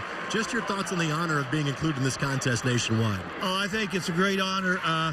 My second son, Kent, sent the information in, and we were chosen, and we made the final 3, and that we went to New York, a great visit. And there's the NFL building, and had a real great trip there, and it's quite an honor. Hey, Coach, we'll let you go. Thanks for the time, buddy. We greatly appreciate it. Thank you. Greg, Greg, be sure to tell him that my wife and I both voted for him today, so he's got at least 2 votes coming his way. And I did also vote for them on Wednesday. That's super. Okay, well, we always got 3 anyway. Shakir Pascal has carried the football in the last 2 plays, and he is, of course, a load, 230 pounds, and he really hits that line with tremendous force. Kevin Wright is going to run this football as long as he possibly can. He's going to run this football. He wants to keep Kyle Kastner and the Giants off the field. The offensive people from the Giants, explosive as they are, want to keep them off the field. Over the ball at center, Nate Thompson. Second down and long. And And they'll keep it on the ground again. For those of you who may not know the entire story, Kyle Nedenreef of the Indianapolis Star wrote a terrific article in the paper about what Greg and Coach were talking about down there a couple of minutes ago. And the one that gets the most votes gets to go to the Super Bowl next year. And I can't think of anybody more deserving than that man, Bud Wright. I've known him for a long, long time. Coach at Sheridan, the athletic director at Sheridan High School. He's the all-time winningest coach in Indiana. Yeah, I think the graphic, showed a former coach. He is still the coach and will be up there for a long, long time. Now turning the corner on the left side is Michael Victrop. And he'll be out of bounds at the 3:49 mark of this third quarter. This drive awfully important now for the Carmel Greyhounds. Huge play by Michael Victrop. They just pounded it inside 3 times in a row with Shakir Pascal, and then came with Victrop off the inside fake. Credit them with the great execution of that play. Victrop's got some speed. He hurt that knee in the game previously when they played Ben Davis, and he's been kind of hobbled since then.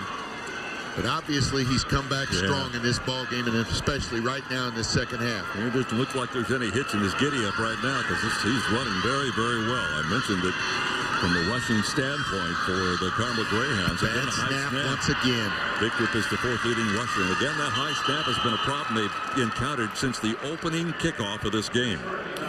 The offensive center is having difficulty because the ball is not coming back consistent, and in that offense it's extremely important. And that's Nate Thompson. That's not like him. 6'1", 225. Nate Thompson's a leader, and when they get a bad snap, it just screws up the timing, and they can't really execute the offense the way they want to. Well, I would assume that Nate is trying very desperately to get it back there so we can start blocking some of those on-rushing Ben Davis linemen. Back to throw now.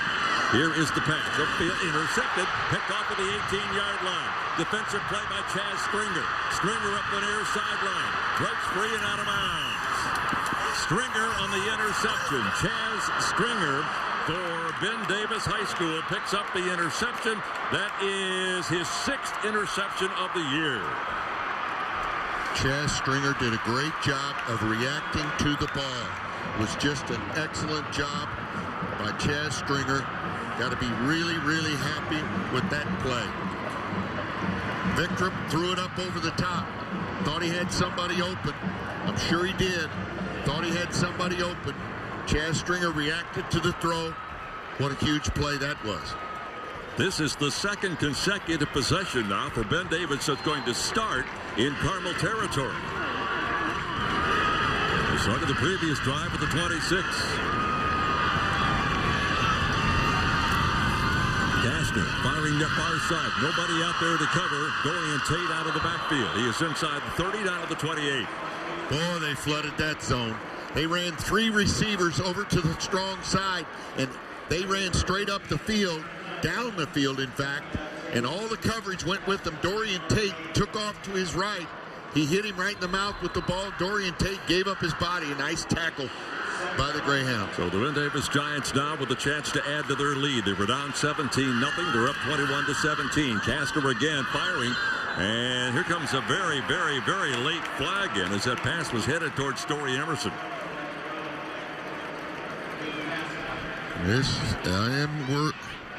I'm wondering if this is an offensive pass interference. Thinking the same thing, Dick. We'll wait and see what John says here. But I thought the same thing when I saw it.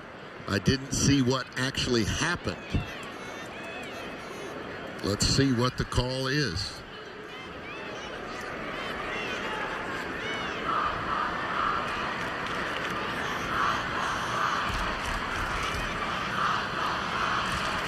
Now here comes the call.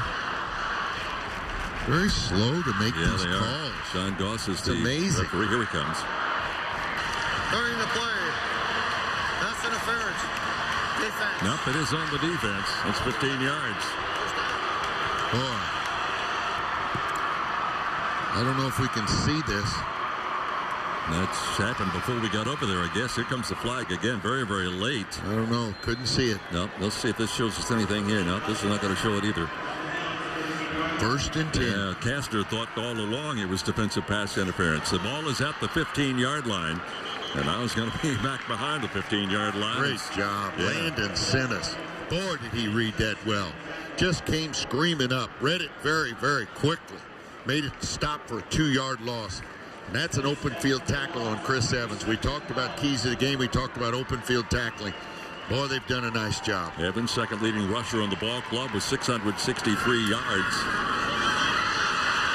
And heading down to the 5 and inside the 5, down to the 3 or the 2, dependent upon the spot. It's the quarterback, Kyle Kastner. They haven't done that in quite some time. And that's because Kyle Kastner's had some injury to his right thigh. And they haven't done that play much in the last 6 or 7 ball games. On the year, Kastner has only 91 yards rushing.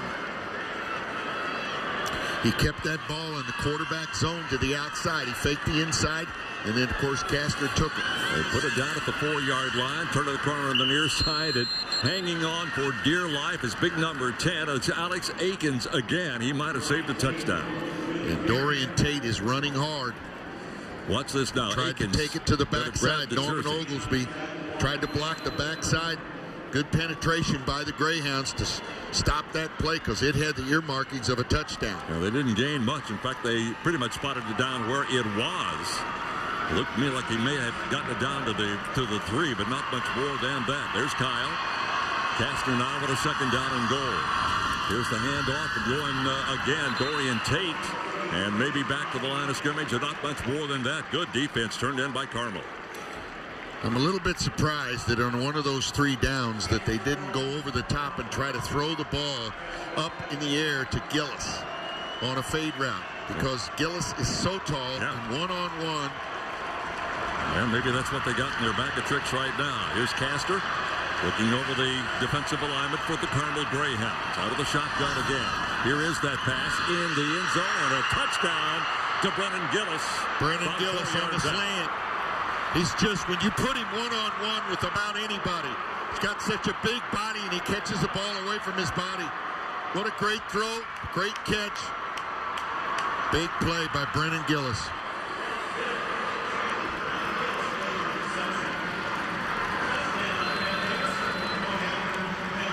You can see the reaction from Kyle Kastner as he picks up his second touchdown pass of the game with 34 seconds to go in this third quarter.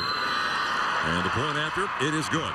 So all of a sudden, 27, I'd make it 28 unanswered points by the Ben Davis Giants has made it a 28-17 ball game. Dick, what in the world has turned this thing around? Well, the offensive line for the Giants is finally getting on those people. And, of course, Kastner has so many weapons. With 5 receivers, the quality of their receivers is just virtually impossible to shut them down. You can slow them down, but you can't shut them down. And the Giants have made the plays when they counted. And they've come up with some big plays. Now, the big interception there that led to that touchdown, that may be the play of the game. Because what a terrific play that was to put the Giants up 11 points. That's the 4th touchdown reception of the year now for Brennan Gillis. He came in as the 3rd leading receiver with 635 yards. None bigger than that one right there. And we go to the final half minute of this third quarter of play, and all of a sudden Ben Davis has turned this game upside down. And I will guarantee you this game is not over, Jerry. The fireworks are going to begin. If you force the Greyhounds to throw the ball, you got a good chance to beat them. But I'm telling you, they really can execute. Perkins is the deep man now for the Greyhounds. It's a short pooch kick, and again, the fair catch called for at the 38-yard line. He missed it completely, and it was fair caught by Austin Newland. And Austin Newland is just a sophomore for the Greyhounds, but he obviously has good hands because they practice very, very hard to stop those pooch kicks and those high kicks across the field by Figueredo, excuse me. All right, so what we're going to have now is a couple of plays here to round out the third quarter of this game.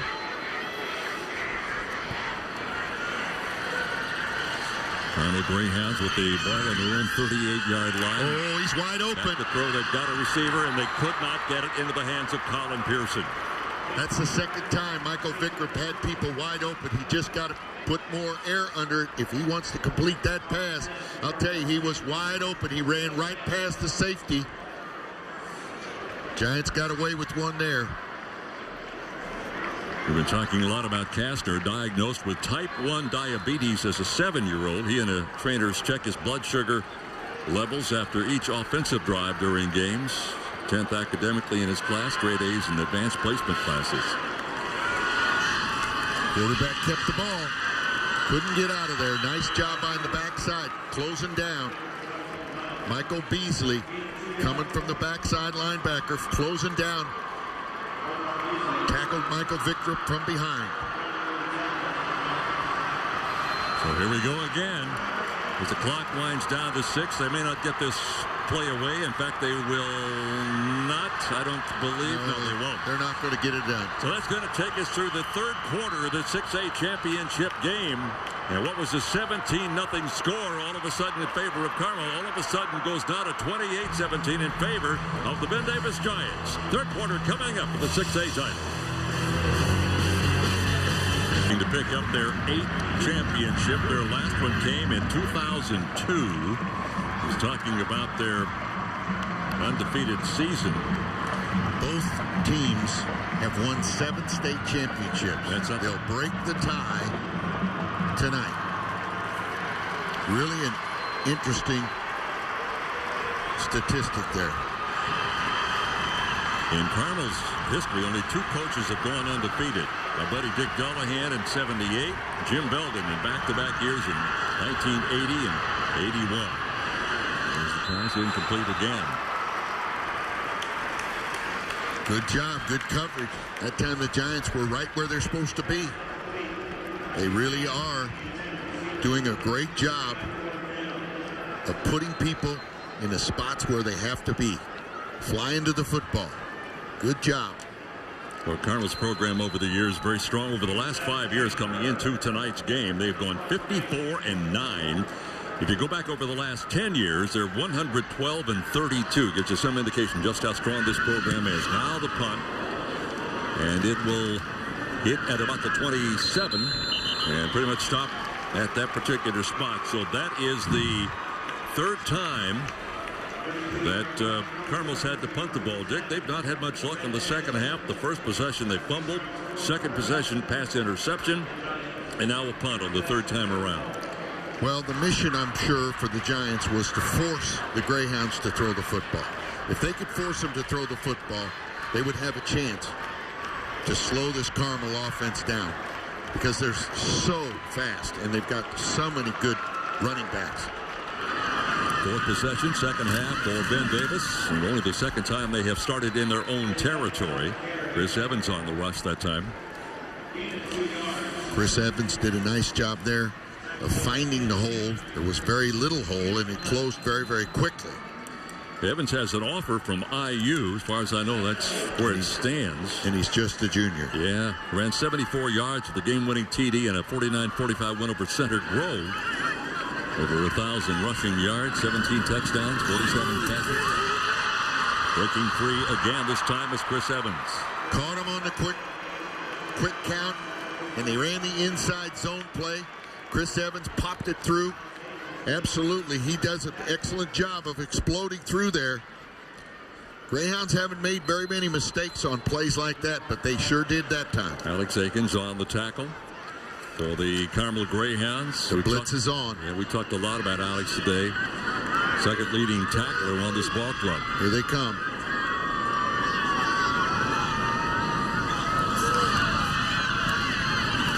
And they will manage still to get a yard or two. It's interesting, Dick, from that particular camera angle, we could see what you were talking about earlier. They don't line up right on the nose of the football. They're back about a yard, so they can get kind of a running start. Yeah, and every time you'll see the front 3 guys will be slanting in one direction or another. Now, it also depends if they're going to blitz somebody. That time they blitzed 2 backers. Gain of 2, second and 8, 10.5 to go. Pass on the other side is caught. That is Rashawn Bond. Yep. Quick play. Very nice play by Rashawn Bond.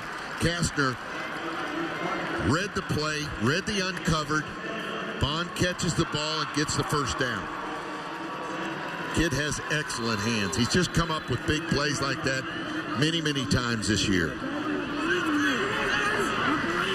So another nice catch that time by Rashawn Bond.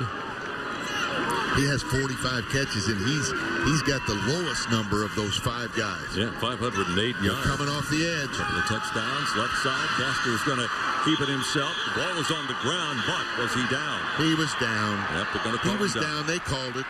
So nice job. 43-yard line. Castor just took this and took off running. They read they read the movement of the front. They read that the front was moving to their right. And so Castor just took the football because nobody was going to be on that edge over there, and he just took it left and gained 5 yards. So that's a situation where the quarterback gets to the line of scrimmage. No matter what he's called, he's going to take that ball by himself because of what he saw defensively. 2nd and 5, 9:40 to go. Pass, caught in the flat, on the far side by True Smith, and Smith is knocked out of bounds, but not before he gets another first down.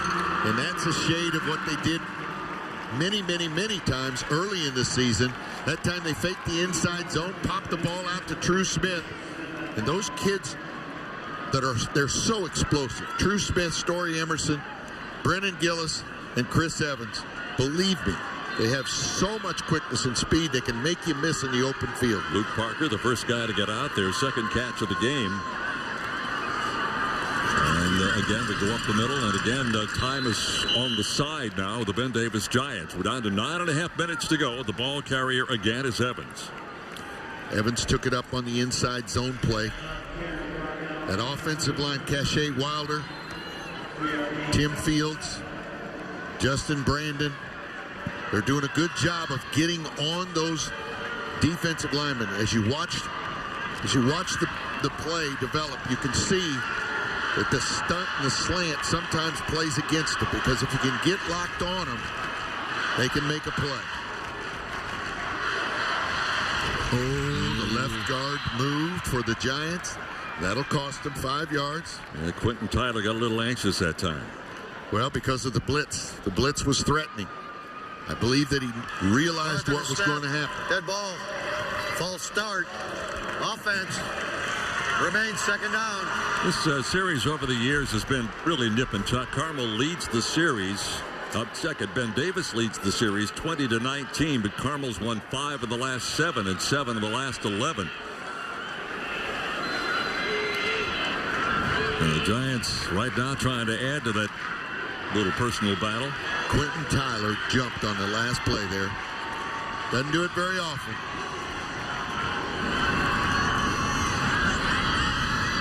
Then they go after the Evans just makes people miss. He is such a great athlete. Oh, we got a flag. We got a flag. And I have no idea what it is. It's after the whistle. It's going to be a dead ball foul. That's normally a person. The coaches. It could be coach's sideline. Get those coaches off the field. Oh, boy. Could be an unsportsmanlike situation. It's hard to tell. I just don't know. Because it was thrown so late, you know it's after the... It looks like it's against the Greyhounds because they're backing up. Somebody lost their cool and did something, said something. After the play, dead ball, personal foul on the defense. Half the distance to the goal. Result, first down. Yeah. Coach Hebert will not be happy with that one. You lose your poise, the heat of the battle, and make a mistake. I don't think it was there. It was right there. It is. There it is, right there. He just pushed number 43 down. Yeah, he just came unglued. That was not like that young man to do that. And again, Ben Davis in a situation where they could get a first down. It's 1st and 10 from just outside the 11-yard line. Quick pass, slant pattern, near side, almost intercepted. And I'll tell you right now that if Landon Sinnis makes that pick, he is gone. Absolutely. And I mean, Landon Sinnis broke on the ball. Great play by him.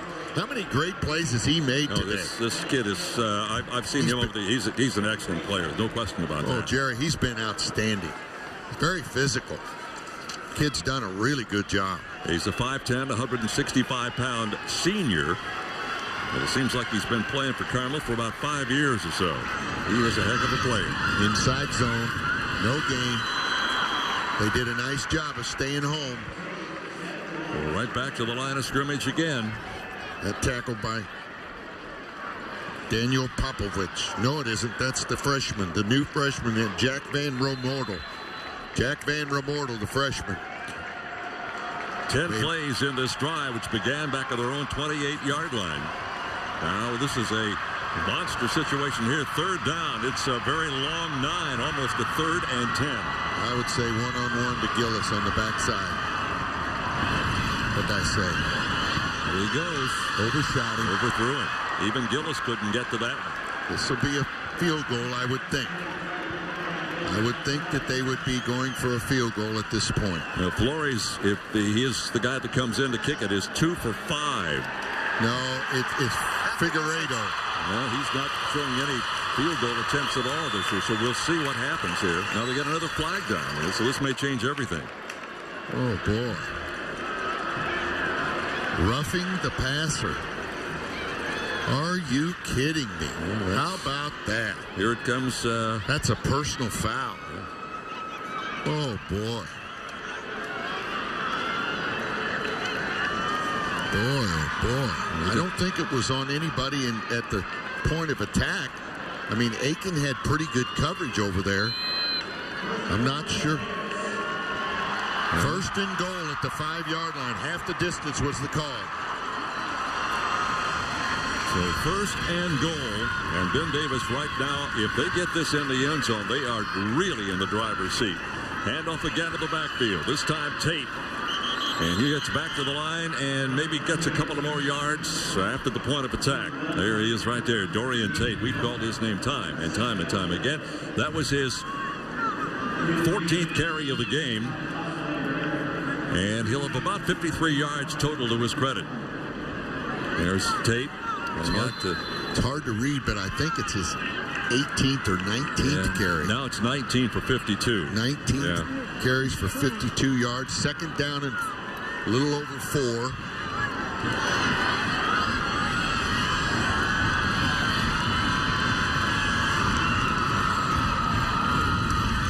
Wildcat to Chris Evans running out of the Wildcat formation.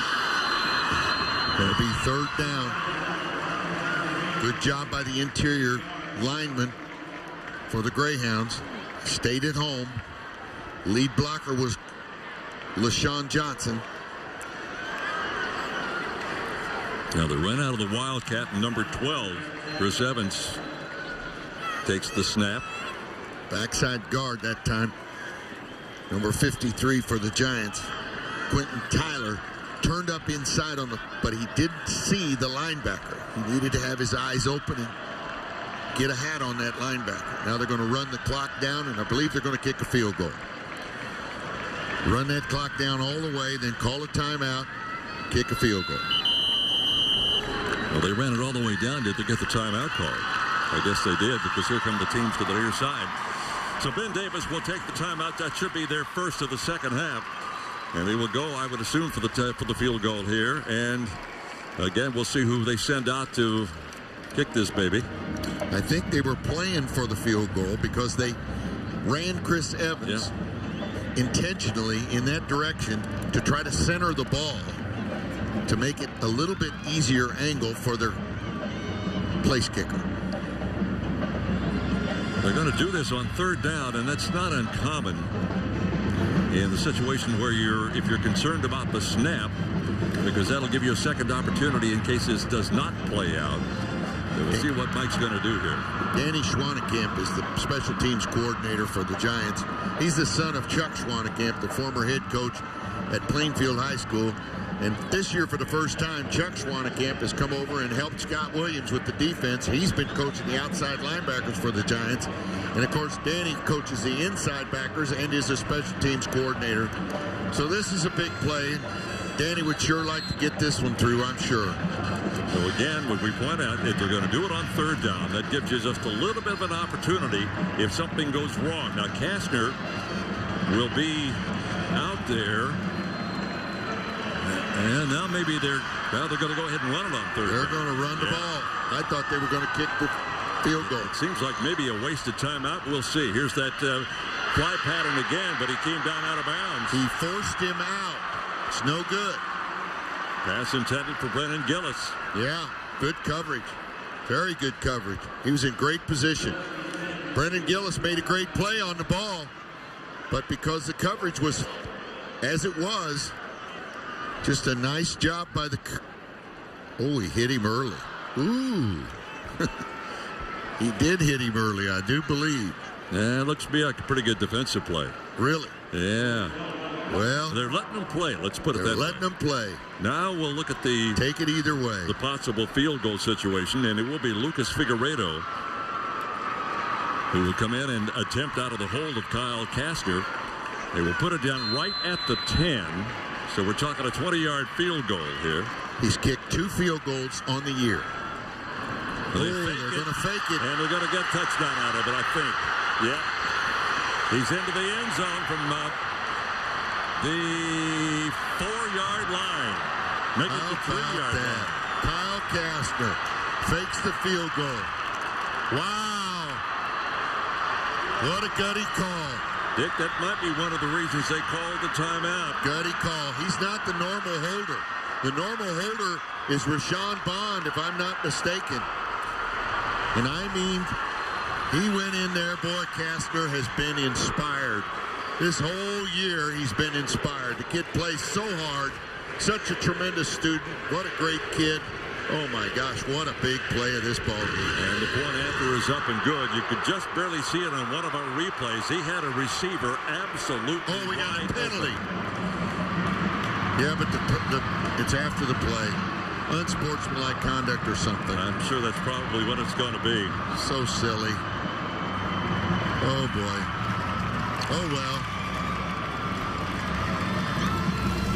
Boy, has this game done a turnaround. 35-17, 35 unanswered points from Ben Davis. That's just amazing, isn't it, Jerry? Yes, it is. I mean, the way this thing started out, you had to be concerned, and you're wondering if we're going to get another blowout. You know?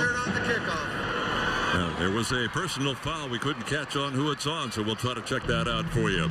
5:38 to go. Ben Davis took a timeout on the 3rd down. Now they come out for the 4th down, and here's the fake. Kastner on the hold. And just takes it into the end zone. And again, they had a receiver wide open there. He had a couple of options on that situation. And that kind of went down to the bag of tricks for Mike Kirshner. That's excellent. Excellent coaching. They had to see that from previous kicks like that. All right, now Carmel's in a desperation mode right now. They have got to get something going good. And they're not having much success on this return on the kickoff by Isaac James. Isaac James was not able to get loose. He caught the ball in good shape, but he had to take off immediately, and he did not. What a great job. How about that call? Fake field goal. Wow. Now, Dick, here's the problem that Carmel faces. They are now 3 scores away. Victrup's at quarterback. So they've got to score 3 times to get back into this game. Here's the pass. Was it called complete? Apparently it was. And then dropped, but out of bounds. Merriweather with the catch. Official said he got out of bounds. Hard to see that, but... Here's the throw again. Now he does make a football movement. Ball went out. Yeah. Oh, the ball went out. Yeah, I'm not sure he ever the ball loose. Really had control of it, but they get it to the 46. Gain of 7. Quarterback keep. They're going to keep the football, come to the near side. They'll stop the clock. Michael Victor, the quarterback. The clock is their enemy right now. 5 minutes is enough time, though. It's hard to imagine that they could get that many points that quickly, but anything's possible in high school football in this day and age. Well, again, Dick, with the difference in points of 18, it's 3 scores. They've got to have 3. They're going to try to get one of them right here and overthrew the intended receiver that time. Nobody was fooled that time. Jalen Harden, nice job. Jalen Harden, I believe, for the Giants, has 6 interceptions on the year.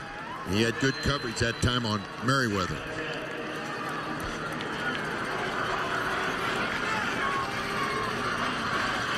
Second down and 10. They come near side. Doing a nice job of running Late the sideline. hit out of bounds. Wow. That wasn't smart. That wasn't smart.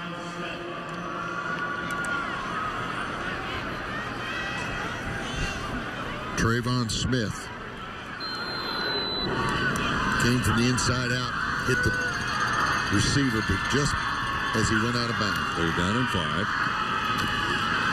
Here's Perkins running in for Perkins, and he just not going to get it. But now we're talking 4-down territory now. There's just no way that Carmel can kick this ball away. See, the whole mission, if you're going to try to beat Carmel, is you've got to force them to throw the football. Stop the run, force them to throw the football, and that's been the mission of Scott Williams' defense tonight. Has had 2 100-yard passing games this year. This pass is incomplete. He just flat missed him. The ball was thrown wide. The number of times today, Victor has been wide. He's been long on some of the throws. In his defense, the young man's been out. He had 5-6 weeks ago was when he was injured. He's been battling to get that back, and of course he wants to play.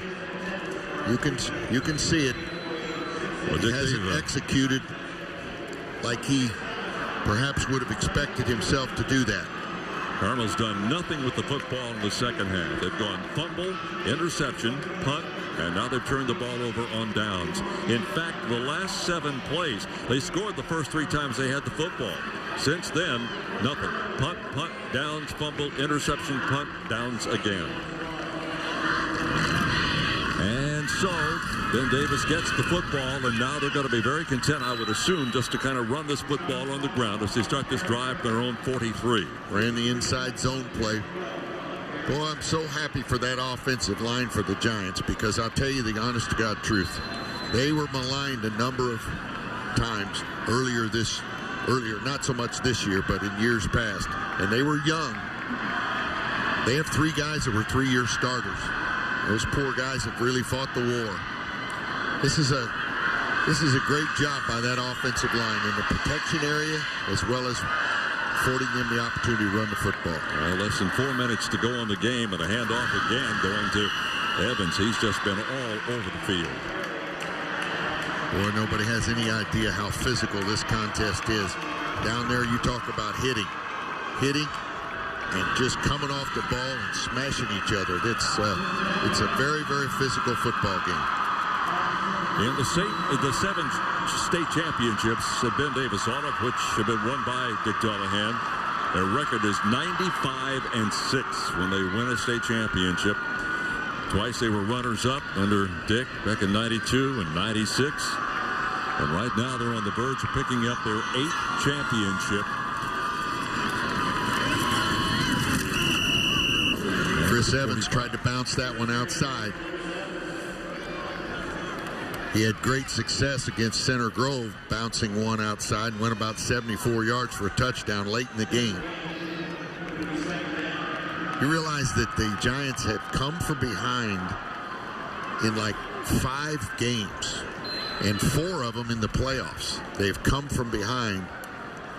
Well, let's face it, Dick. In the first half of the first quarter of this game, you begin to wonder if Ben Davis was even going to show up. Carmel looked terrific as they scored the first 3 times they had the football. Perkins on a couple of runs, 15 and 11, and a 21-yard Stacy field goal, 17-0, and that was at the 11:38 mark of the second quarter. So they have been shut down beautifully by the defense of Ben Davis since that point in time. Quick pitch to Evans to the outside, and at times Evans can show you that acceleration, and they got him locked up. The receivers were in their face over there, and Evans took that thing for a first down. I'll tell you what I've seen out of him. If he does accept an offer from IU, the Hoosiers are going to get a pretty darn good football player. Are they ever? Justin Brandon, the offensive left tackle, quick side over there. Boy, what a great job he's done. Brian Abney, one of my former players, has been helping with that offensive line and kind of in charge of the offensive line. He and Coach Kirshner both have over the years, coached those guys, and I'm glad to see him have a really good game. And again, Evans is only a junior, so they're going to be strong again next year. The play clock runs down to 3 seconds, and there's movement up front. And a flag again. And that was Jaleel Brewer, the offensive right tackle for the Giants, jumped before the snap. Second down. But in actuality, with 2 minutes and 9 seconds, I can see the Giants are celebrating now. They're starting to realize that state championship is a reality. Well, the Greyhounds had such a terrific year at 13-0. And they were averaging about 30 points a game in the regular season, 28 in the tournament, 29.5 overall. And they've been able to put 17 on the board, and that came early on in this contest. 2 minutes to play. They're utilizing every minute of this clock. Taking it all the way down. Smith and motion. Inside zone. Look out. He's gone. He's gone. Chris Evans, touchdown. Right up the middle. Inside zone. Wow. 38 yards. Big play for the Giants. Great job of blocking by that O-line. Boy. Gotta love it.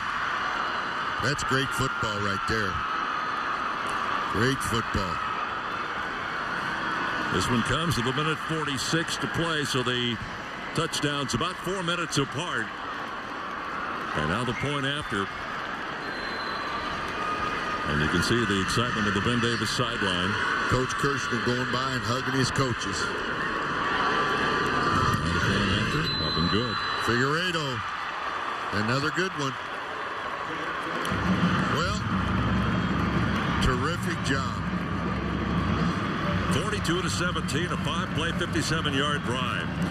Been 12 years since they won one. Boy, oh boy, they fought to win this one. I'm like you, Jerry. At the beginning, I thought, oh, brother.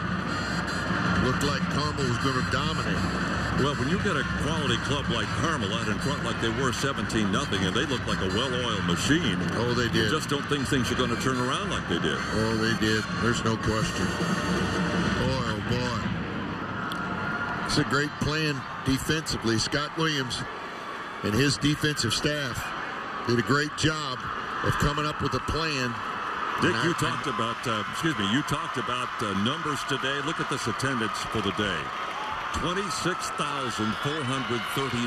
That is sensational. Sensational. Outstanding. Oh, my gracious. Well, part of that is because you got a couple of teams that New Prairie never been here. New Pal's been forever. And when you get those first-timers, they bring the entire community. And, of course, Ben Davis won a whole lot of fans. There was a time, Dick, when Ben Davis came in here, back even when you were coaching, the fact that when they came in, they got so jaded by the fact that they had won so many, they didn't bring a whole lot of people, but they brought them tonight. That is true. They had a big pep rally after their victory last Friday night, and the whole town practically was there from that west side. And it was really very gratifying to the coaching staff and so forth. Here's an onside kick. I thought for a moment Ben Davis had it. I don't know. I think they gave it. I think Carmel wound up with it. Well, I'd like to get a signal here to get some indication. You know, we've had a number of times tonight when we couldn't figure out exactly what was going on because of the signal by the official. Well, now, let's take a look. Here it is again. Now, that ball hit a Carmel player. That hit a Carmel player. Question is, who wound up with it? First down. Oh, sorry. Yeah, there's a mad scramble under there. They might be saying that it was touched before it went 10 yards. I'm not sure. Well, the first touching appeared to be by Carmel, which means it wouldn't have to go 10 yards. You're right. You're right. It appeared to be. Yeah, but it's Carmel ball from the 45-yard line. The 5th time they've had the football here in the second half, and boy, they have done nothing offensively in this second half.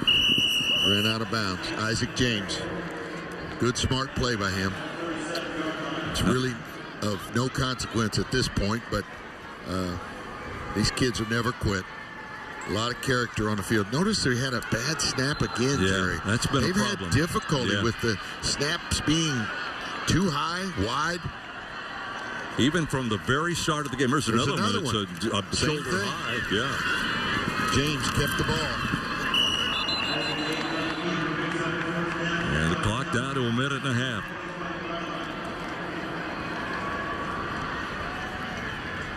Oh, boy.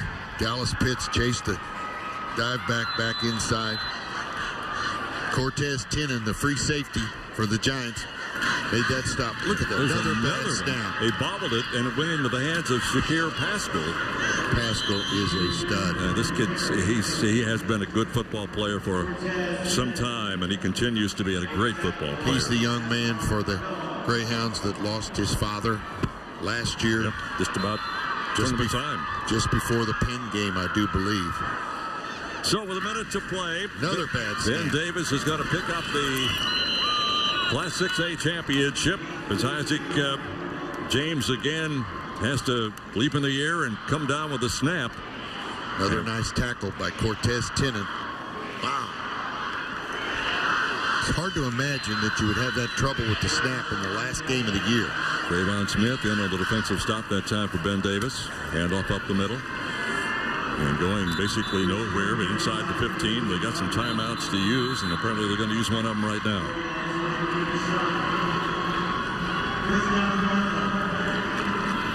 It should be the second timeout of the second half. That is good enough for the first down, by the way. Quickly back to the line of scrimmage.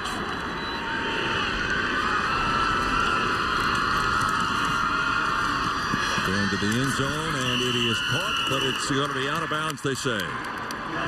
Good coverage by Jalen Harden down there. Nice catch by Merriweather. Just couldn't quite get that foot back in bounds. Bang, bang play here. Isaac James threw it up where he had to throw it. Oh, I think his toe was across the line. Almost a huge play there. That was a very good catch. 42-17 your final. Well, I shouldn't say that. They can still have 24 seconds to go on the game. Pascal is going to get in. He might. In fact, he will. He absolutely did get in. So Pascal gets the touchdown with 17 seconds to go. The first scoring opportunity. The clock never moved. Of the second half for Carmel.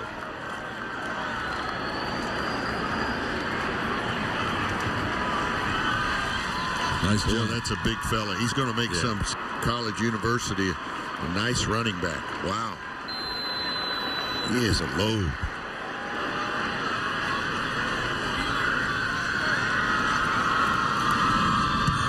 And the kick is up and good. Nice job with the holder that time just to make sure he got it down.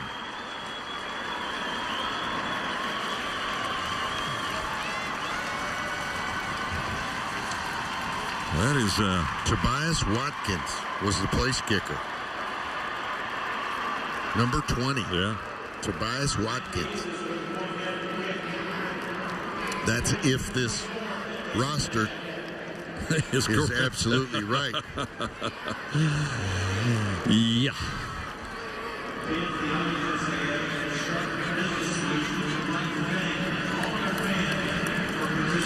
I'll be real surprised if Kyle Kastner isn't the SQ Award winner.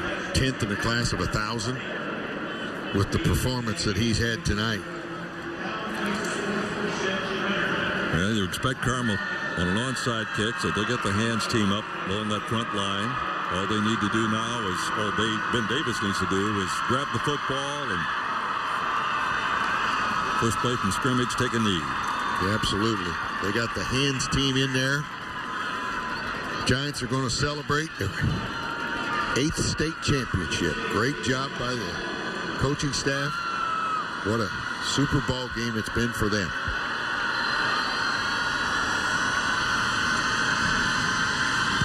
Now here is the kick. And the squib kick hits the 30, picked up and wisely down to the 24-yard line. It's a good play. Now all the Giants have to do is come out, line up, take a knee, not cause a penalty, and they've got themselves a title. Brennan Gillis on that recovery. You know, Brennan Gillis and Story Emerson both be out playing basketball for Mark James in the basketball program. They'll probably they might get Monday off. I don't know if they'll get any more than that. Just there's a bit of an overlap between the boys' basketball season and the football season, and those who go both sports have to deal with that. But for a championship, I think that Scott will go along with it. That last hug and embrace by Mike Kirshner that you see on the screen was from his son, John, who, of course, played for the Giants. There it is. There's your final score. Well, as the people on the west side would say, it's been a long time coming. And boy, oh boy, they will celebrate tonight. They had a police escort all the way here.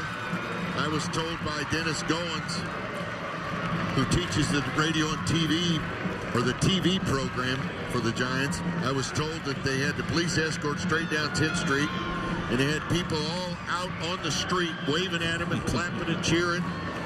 They'll really be clapping and cheering on this ride home. Yeah, for those who may not know, Ben Davis is in Wayne Township. It's directly west of Indianapolis. In fact, you don't really leave the city when you get to Ben Davis. It's just all heading all the way out to Avon. It's one commercial district right after another, but they're on the west side of Indianapolis. Of course, Carmel is north of Indy.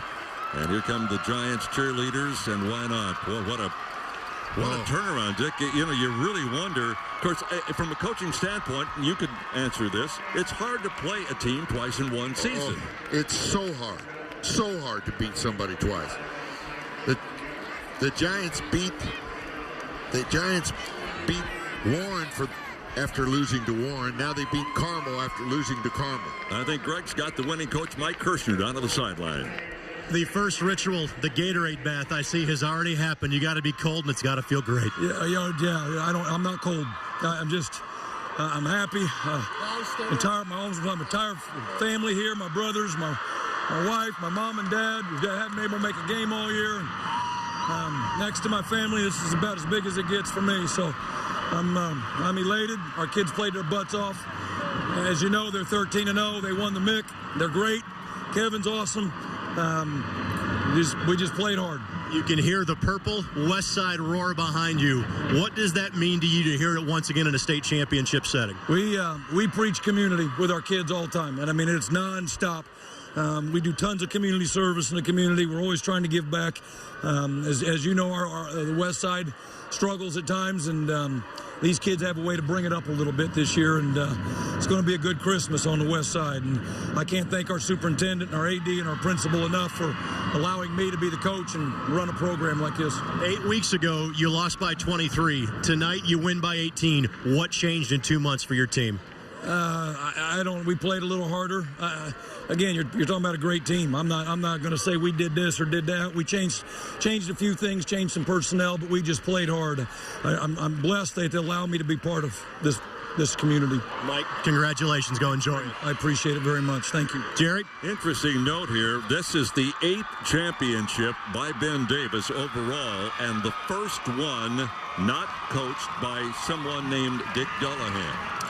Yes, and you know, Mike was, as I told you earlier, I called him when he was at Cascade and asked him if he'd like to come over to BD and become an assistant, because he's a workaholic. He's an absolute maniac of a worker. And I had him in my football camps for years and years and watched the quality of his coaching. And I'm just really pleased for him and his staff, because there's tons of kids on that program, and staff people that were former players for BD. Well, it's time now for the Mental Attitude Award celebration, proudly brought to you by the Indianapolis Colts. Down to the field. Assist with the presentation of the 2014 Phil N. Eskew Mental Attitude Award for Class 6A football. A Mental Attitude Award is presented in 20 IHSAA sports. This award is based on scholarship, mental attitude, leadership, and athletic ability. In addition to the award, the Indianapolis Colts, the presenting sponsor of the IHSAA State Football Tournament, will award a $1,000 scholarship to the winner's school. Since 1989, over $840,000 in college scholarships have been presented to deserving high school students in our state. On behalf of the IHSAA, please join us in saying thank you to the Indianapolis Colts for his generous support to student athletes and high school football. Not the result you were hoping for tonight. Overall, what kind of changed during the course of this game? Well, you know, anytime you're ahead 17-0 and you don't score another point, you know, that you got to look in the mirror as the head coach and say, you probably should have done a better job calling football plays. And, you know, they swung the momentum and, you know, we still had a shot at, halftime we're still ahead and we got outplayed, and I personally think I got outcoached. You know, I didn't do a very good job calling plays the second half, but hats off to these guys. I mean, they played really well. Mike's, like I said, he's one of the good guys. He does so much for kids, him and his family. So, hats off to them and a great year for them. To make it back to Lucas Oil for a second consecutive season and so many numerous times in your brief tenure at Carmel, what does that mean to you? This group's gone through a lot on the field.